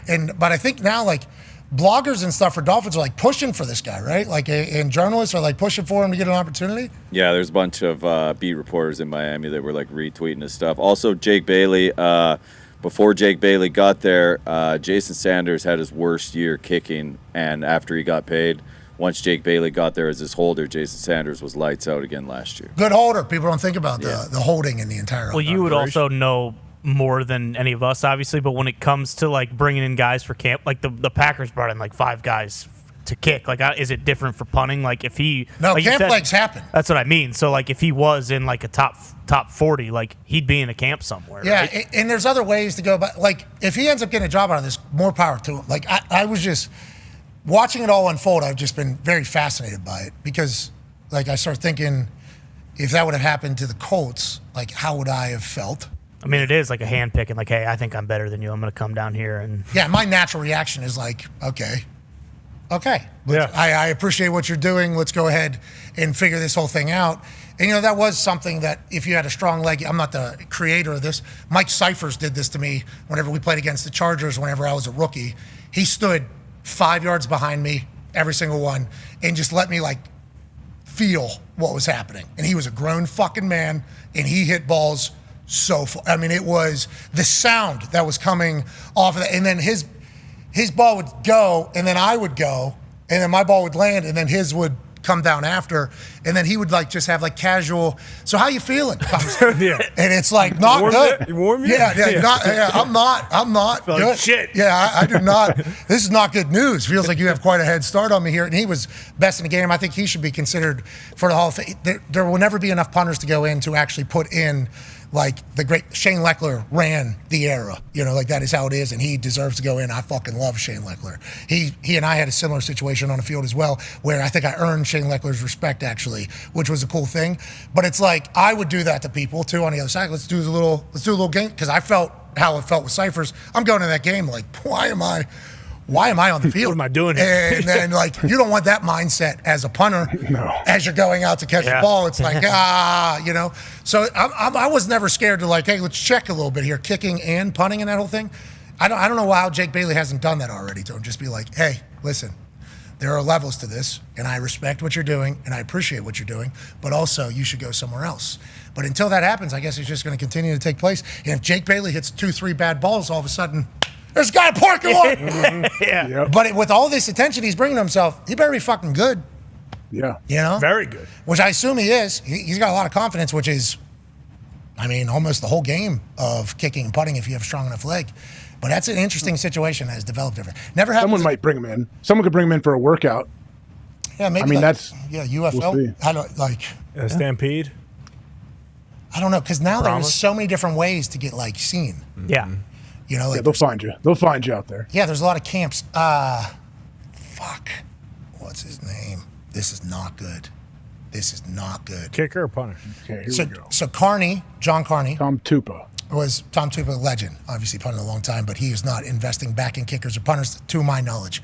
Carney worked at that Charlie Smith kid. He's out in San Diego, California. He has like a kicking camp where he works with people. But like a lot of NFL teams like reach out to him and say, hey, do you have anybody at your camps? Like Jamie Cole is a guy who has a setup in Texas. I think he's originally from Iowa, has a setup in Texas where he has a bunch of guys he works out, and teams will be like, hey, do you have anybody there? Then obviously the UFL, there's a bunch of jobs over there. Bates just got signed out of the UFL to the Detroit Lions. He's going to be their kicker. So it's like in a time where there's so many different ways to get seen, the camping outside of the facility is certainly an aggressive one. And if it works out, maybe we'll see some more of it.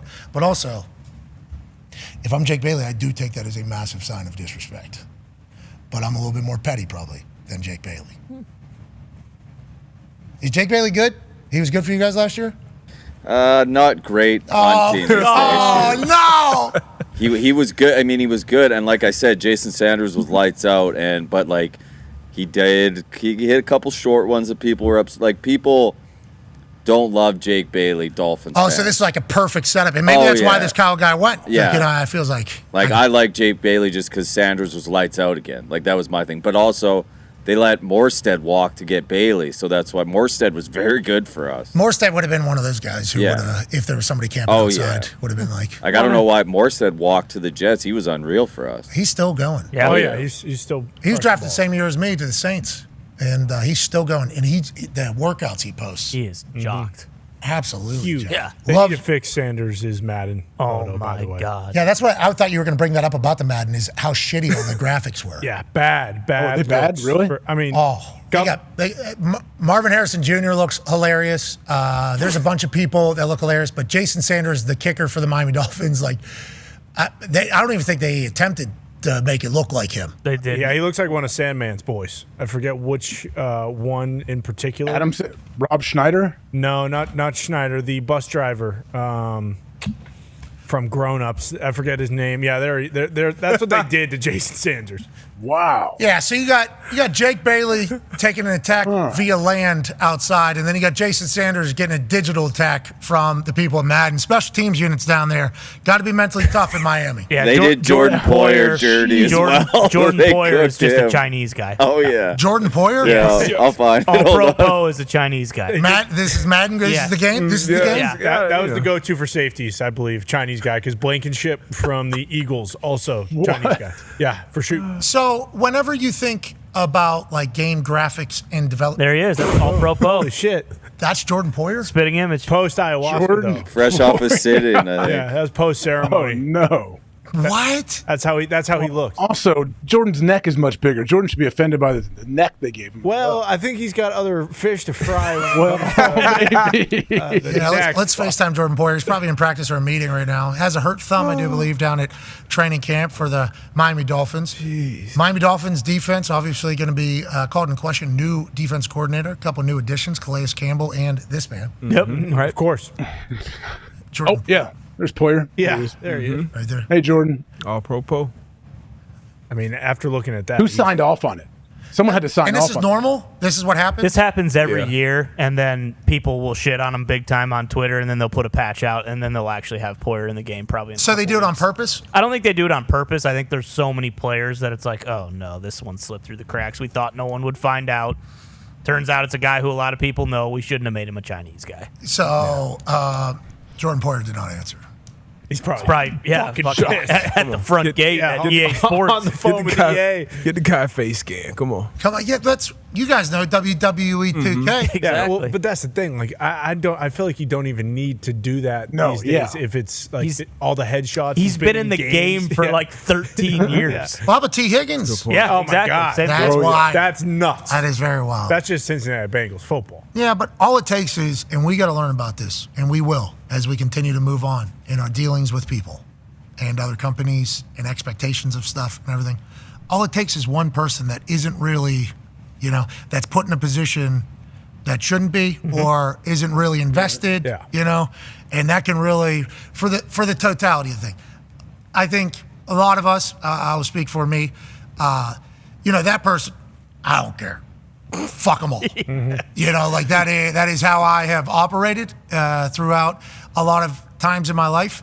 And then you go to a campus where a place is, and you see that there's thousands and thousands and thousands of people, and it's like, oh, okay. How things slip through the cracks. Okay, so there is, all right. So as we get older, as I get older, more mature, that is kind of happening. And we need to remember that with something like the NFL and this game that is nowhere near accurate on numerous players that we all know. Correct. It happens. But with that being said, Fix can't have it happen. Fix it. Especially to a game like Madden that people are like actively, tons of money. People are actively bitching about how they don't want to buy the game anymore. It's like, hey, stuff like this would be a very easy thing to just, hey, of course all the players look like themselves. That's easy. Speaking of players looking like themselves, so much so players are studying video games. Alabama, allegedly, utilizing college football 2K NCAA 25 to learn a new playbook. Okay. Okay, you get extra reps. People say get mental reps, watch film. Well, what happens if I just actually go through a simulation here? What if Milroe sees a cover 2 that shades down against a defense he's playing week 3? He can go ahead and slot that away. He's getting more reps than anybody else because he's allowing college football 2K, NCAA 25 to kind of teach him the ways. I love this move, and I'm happy they were open about it because I assume there's others that are doing the same thing. Absolutely love it. I think Tyreek Hill might have came out last year and said this is how he scouts some defenses, some guys. I know as a player when I was playing, I would definitely go to a roster, check speed, check certain things, not necessarily a playbook because you know how much or how they look. Those change, but yeah, speed, awareness, let me see strength, let me see how their jumping abilities, all these different things. Obviously, they're more accurate with some than others, but young kids are playing games a lot. So, I mean, if you're using that time to also get better at, keeping the main thing, got no problem. Yeah, it could be an incredible excuse, too. It's like people that try to write off taxes and they're like, I'm an athlete, so my shoes, well, I'm actually getting mental reps. I'm playing video games. You kind of go the other way. Love the excuse, but I do think it helps him. Watching Dutch Danger, do his thing with Notre Dame, having to read a defense, and like which play you're going to make it an audible. Oh, yeah. I do think like there is real football to be learned while you're playing those games. Real decisions that have to be made, things to look for. Now, you're at a Sky Cam, so it's a little bit different than on there. But I think you can learn some shit from these games. And that is my biggest takeaway from watching Dutch do his thing. Oh, and the huge part of college football 2K, NCAA 25 was that every single playbook was like very similar, if not the playbook of the team that you're on or you're playing or whatever. Really? Like I feel like That's what they're saying. That's what they say, and obviously there's iterations, whatever. But I feel like I know Ole Miss and LSU's offense like the back of my hand. Like I feel like I could go and call that. You're offense. Dart. Bingo. I feel like I could be Lane Kiffin and Jackson Dart at the same damn time. I'll tell you what, in that national championship, there was a couple decisions that we were watching along going, For sure. Ooh. A couple wrong buttons clicked maybe on a few throws when I was supposed to throw it high, but I instead threw a little liner, of course, and that's going to happen. And that situational football, we thought you were fumbling the bag, called a timeout very late. Had to. I mean, look, 2-minute warning, Lee Cruz is on the football field. What do you want Coach Sanders to do? But gotta have him out. Got to get your guys on the field and then fourth. Yeah, bingo. And you were almost thinking about running the play without your guy. Yeah, we were literally down here going, timeout.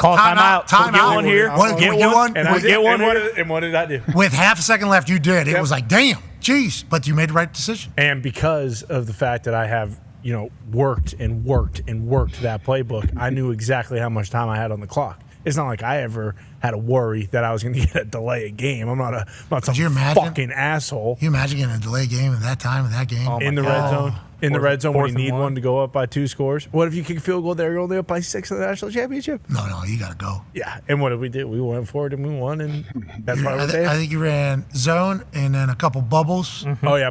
I lean on the RPO because the RPO just puts the defense in the spot, and these are the things that some of these kids at Alabama are probably learning. I bet Jalen Milroe is like, hey, we need to fucking get a little more RPO in this because sometimes we put that outside backer in a pretzel like this. It's automatic first downs all day. Literally watching you was like watching the West Virginia team that I was on. There was 4 plays left, 4 plays right, and they could have been 16 plays on any down on any given time. And at every position, we had the guys. There was a couple of positions where maybe we weren't as strong, able to disguise it with the and that little thing to Darius Raynaud, like Steve Slayton was obviously there, but we had one of these to Darius Raynaud, and he had the hardest cut. He was like a running back in space. Leg. Yeah, he did hit the dead leg on everybody. He was a returner in the NFL. We just had it. So I was watching you, and you were just bubbling the team to death. It was like, oh, that's Pat White football right there. Bingo, yeah. And that is kind Pat of White football right there. I mean, it's what you talk about with Rich Rod all the time. Like that is college football now. Like so many of these guys can move at quarterback. I mean, obviously now it's in the NFL too. But like that, you can. Did you guys know that whenever you were playing against us, it was like, hey, they got. At the end of the day, there's like 4 plays, but they could be 16 different outcomes every single time. Yeah, the menu was very small with West Virginia. Like, you knew it was going to be a zone read. It could be some type of option, but it just takes one guy to be out of a gap, especially in that zone scheme where you find a lane. If it's Steve Slayton or Pat White, they're gone for 60, and then it's not a passing offense. So, you're thinking run. So you get that hard play action. You hit Reynald or the big tall ass receivers you guys had. West Lyons? Yeah, one of these guys. Like, and then that's the play. Tito Gonzalez. That breaks your back. And then even with the game, I know they've got more realistic with Jello. And it helps me. Yep, a bunch of dogs with like the defensive front because a lot of 3-3-5 in college now. Some people run the 4-2-5. So having those defensive front, looking at Alabama, Notre Dame, Ohio State, whoever it is, they've been more realistic with that too. That college football, it was fun to watch you dissect defenses. Dude, because literally at the snap, you're watching the coverages and then you're making the decision off of it. It's so real.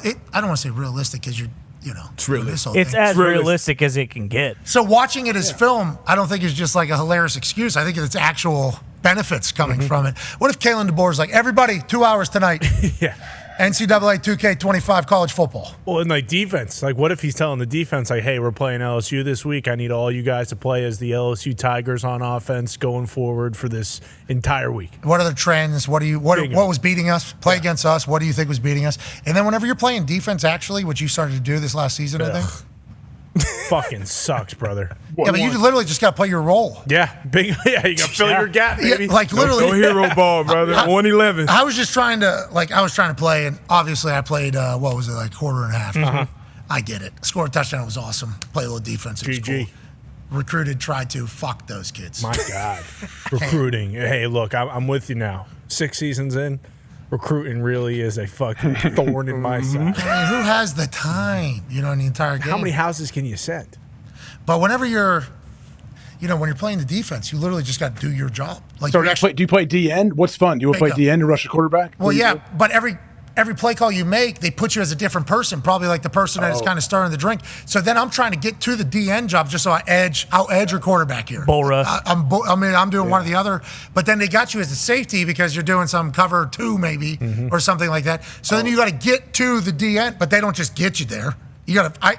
I think I hit the thing fucking 8 times. I was on 8 different people. And when the ball snapped, I was on the corner. I was like, this is not. And all of a sudden you think you're the DN, so you flick down, and then boom, you got a wide open receiver. Yeah, so it was that was a little bit frustrating. That was tough to kind of figure out. But yeah, D end is where I was trying to get to every single line edge. We're just setting the edge. Or, Well, and that's what's crazy because you dip and rip inside, and then the computer's so good. Boom, short quarterback's rolling out to the right, and all of a sudden there's nothing but space. No, not in what we play. Junior varsity? What is it? What do you play? Look. Don't give these some marks. questions, Doug. Don't give these freshman marks. ball? There's only so many times I can pause the game in the middle of the game and show everybody what difficulty I'm on, and it's Heisman, and I turn the fucking CPU sliders up, which makes the other team even better. Oh, so you're going max lifting with the rubber bands hanging Bingo. off. Yes. I'm on Heisman plus. That one. People are yelling I'm on JV. Okay. Looks like I'm on Who's saying Heisman that? plus. Who's saying all the fucking chat, all the marks in chat, fucking pissing me off. I got no backup in there either. You need to interact in the chat a little bit. You need to play against people, Con, man. Why don't you play against people online? Because that's not fun either. I'm trying to win national championships. I'm not trying to just win exhibitions online. Like, what the fuck's that about? You got rings around here. Yeah, what are we talking about? I'm going for gold, baby. I'm not going for, hey, look at my online record. It's pretty cool. How about you getting a champagne shower yesterday? Oh, my God. Nothing better. I mean, I couldn't sleep last night because I was just thinking about that. It was truly like an adrenaline rush.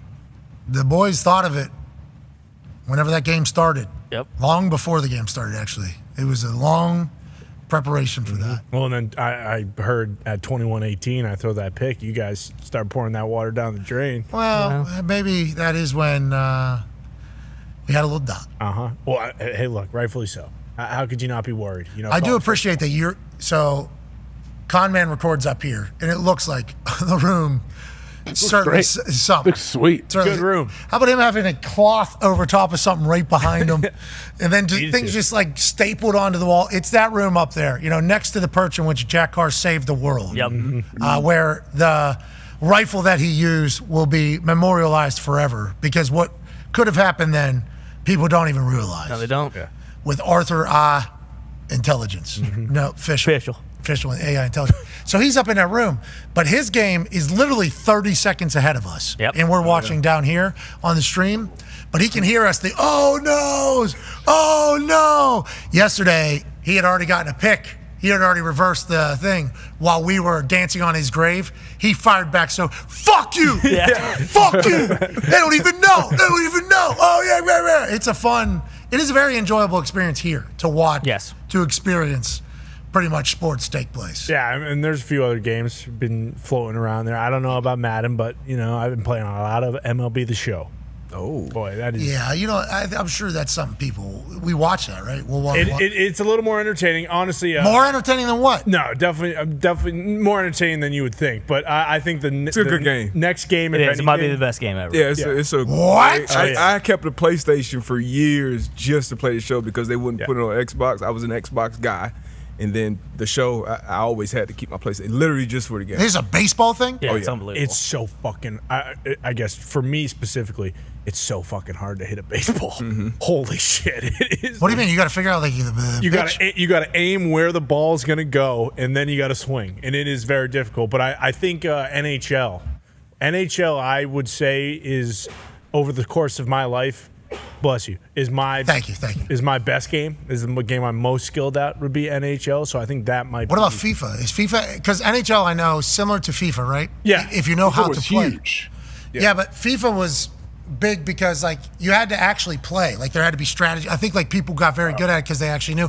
NHL similar too, right? Got to pass. Yeah. We got to actually play. You have to set up your lines on like the specific like style, like behind the net, crash the net, overload. Like you got to set that up as well. My brother and his friends played a lot of the NHL stuff. The issue I have as somebody that can't play is like if your team's going this way, 2 periods, you're in a much bigger advantage. Yes. So unless you really work on coming this way, because I would argue I was almost better coming down. Okay, so for me as a spectator, it looks like much easier. We're going. Definitely. We're going up. Definitely easier. But if you work it enough where you can be good coming down, that's where you take advantage. And then you really have a leg. Do a sideline cam. Oh, hockey. Not in hockey. What are you, a psychopath? Back in the day, they did old school hockey games. I believe they do when you could fight and everything. I don't know how fun that was. I believe. I'm thinking Vince Vaughn and Swingers actually. Hold on, I think funny you said that. I think Vince Vaughn's on the program tomorrow. Yep. Wow. Huge. Oh yeah, he's got a new show on Apple. Yes, he Right? does. He was on Hot Things with Sean. Sean, guy's a monster. Sean. He's great. Great idea. Evans? Sean Evans. Sean Evans. Sean There Evans. it is. What? Hot Ones. Hot Ones. Sorry, Hot Ones. He had that brilliant, how big and how good in the clips that have come from that through the era in which it did. And Vince Vaughn was on there talking about the future of comedy. Yeah, Remember that was the an big awesome clip. that was the big clip from the entire thing. I'll be excited to get his take on everything, what he's dropping, what's coming out next. Because boy, an ad-libbed Vince Vaughn scene, there's not much. There's not much that keeps up with that. And that's our era too. Yeah. And they really aren't making movies like that anymore. I mean, like Seth Rogen, kind of like that whole like the Apatow thing, but like the Vince Vaughn, Owen Wilson, especially when they were just like ad-libbing a bunch, good. like they just aren't making movies like that anymore. So quick, so fast, so natural, just so funny, so entertaining. Yeah. And when he was on Game Day, I was like a bit starstruck. Yeah. Holy fuck. Want to give a hug, not too low, the ass out hug. Yep. Like I started thinking of like, Right, all the absurd scenes where he just started like, obviously that is not a script. Yeah. That is clearly not the way you were, unless you're the greatest thespian of all time, there's no way that is from a script. It's coming from your brain. He'll be joining us tomorrow. Excited to talk to him about everything. He's a big college football fan. Oh yeah, He's played also running Notre back Dame at guy. Notre Dame. Yeah. Yeah. He's huge. Yeah, he is tall. Yeah. Athletic. Charming. Yeah. Funny. Funny, obviously. Funny. Ton Diggs, any corrections today? Live from Hammer. No, you guys have been pretty spot on this whole week, to be honest. How about that college ball book you got right there on your desk? I'm proud of you. This one right here? Yeah, it's pretty cool. Figure out your signature yet for Yeah, it? sign We one got for a print. me. We got a printout. Yeah, I signed one. I signed one for Pat. Did look like when you sign a yearbook. Oh, sure. Nice. I like that. I think I said trust the climb. Faith Family Football. Ton Diggs. Ton Diggs. Yep. Still available now. I'll sign yours too, Age. Don't worry about it. Store.patmcafeeshow.com. You can really go the extra mile and get the. It's legit. Hey, it's legit. It's not like I told Tone. It feels like this would have taken 10 years to put together. So I give Tone a lot of credit. It's a legit, real thing. Agree. It is something that Tone did every single weekend pretty much for the last 2 years because of College Game Day. And it's like the amount of information he had, it was like, we should piece this together going into the season, especially with the brand new year. And Tone put the work in, the research in, typed it all out, and became a published fucking author. Proud of you, Tone. Let's go, Tony. Thank you. I appreciate the idea from you, and next year will just be bigger and better. Yeah, and the hard copy there that he has, you got to go the extra mile and kind of create that for yourself. We are not doing it. Okay, it's just a PDF file. It is just a PDF file you'll get from store.patmcafeeshow.com. And I think the technology of it has worked. There's been a couple, I think. Worked easy for me. It was super easy for me. Phone, computer, it's everywhere. We assumed that was going to be a massive headache. Yeah, huge. We're not saying it was user error or whatever, but yeah, there was a couple people who lost their download or whatever I had to send it to. But And so, a couple people, I guess, that whenever they filled out their email, wasn't the actual email, so it didn't get sent to that. Hey, I never received it. Well, it wasn't the right email, which happens all the time. Not your fault. Literally, shit happens. That is the way it goes. But the store has held up pretty well with it. Mm-hmm. Yeah. And the tech has worked very good. How about it? Which usually never happens. Had a baby Phil. Yeah. Had a baby Phil. Yeah, Phil. Had a baby Phil. All right, let's get the fuck out of here. Okay? Okay. Exactly 3 weeks from tomorrow. Before we leave, though, Gumpy needs to. Oh, yeah. Oh, yeah. Yes. B-Boy Gumpy. Yep. Oh, please. B-Boy Gumps. Dude. The 1996 Beckham tarp representing England in the World Cup with the collar popped is just an appetizer. It is. People think that's a show stealer. Wait till you see B-Boy Gumpy!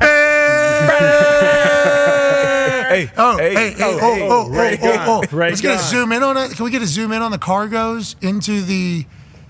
Good, coach. Sweet fit. The shoe's fresh out the box.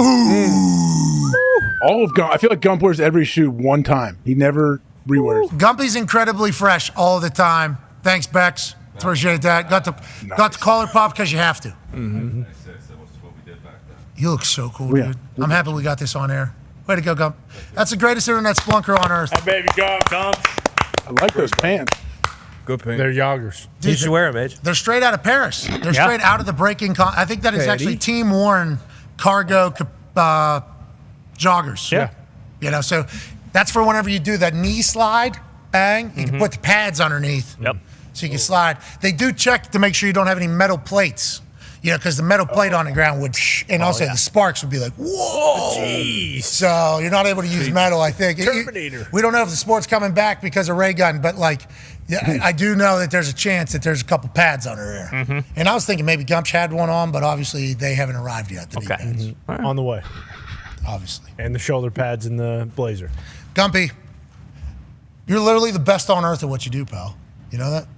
Ripping clips, posting clips. It's crazy. Rip, clip, post, bang, pow, boom, boom. Other people like, we need to put our clips up at the same rate that is happening at that Studery program. How do we go about doing that? Well, you got to find a ship painter, okay, from Canada, that is able to lock in somehow, ear on one thing so that he can properly quote it, post it, and also know which one probably should be posted. And then you need a character named Bill in the background, slicing, dicing, sending, chopping. Yeah, not people. Lucky to do it. Oh, yeah, clips. Lucky, very lucky to do it. Yeah, Thank you. slicing, dicing, chopping, clips, content. Both. Just want to clarify. Yeah, just clips, not people.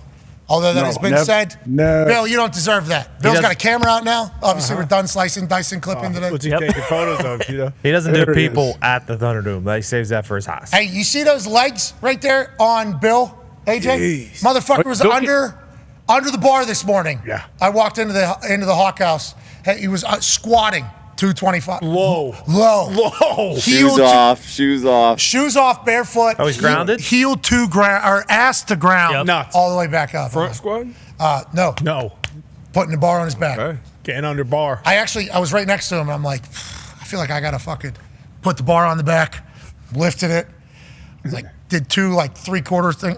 Get me the fuck out of here. There's no way I'm doing that again. Bill, you're an absolute brick shithouse, Bill. The baby Bill. Stacked right now. The Bill Gump tag team is really Oh, my God. undefeated. Yeah. The army The of two. best. Always will be. How's team chemistry? How's tag team chemistry? Never been higher. Pretty good. Me and Bill get along pretty well, to be fair. That's to be fair. To be fair. Bill doesn't show up in the gym in the morning. Oh, yeah. I mean, that's when you know it's a bad day for the Army. Hey, you know, we got to held each other accountable here. We certainly do. That's what we got to do. I haven't been here in a while. It's real early. You were there this morning. What are you talking about? Yeah, early morning. You got under bar.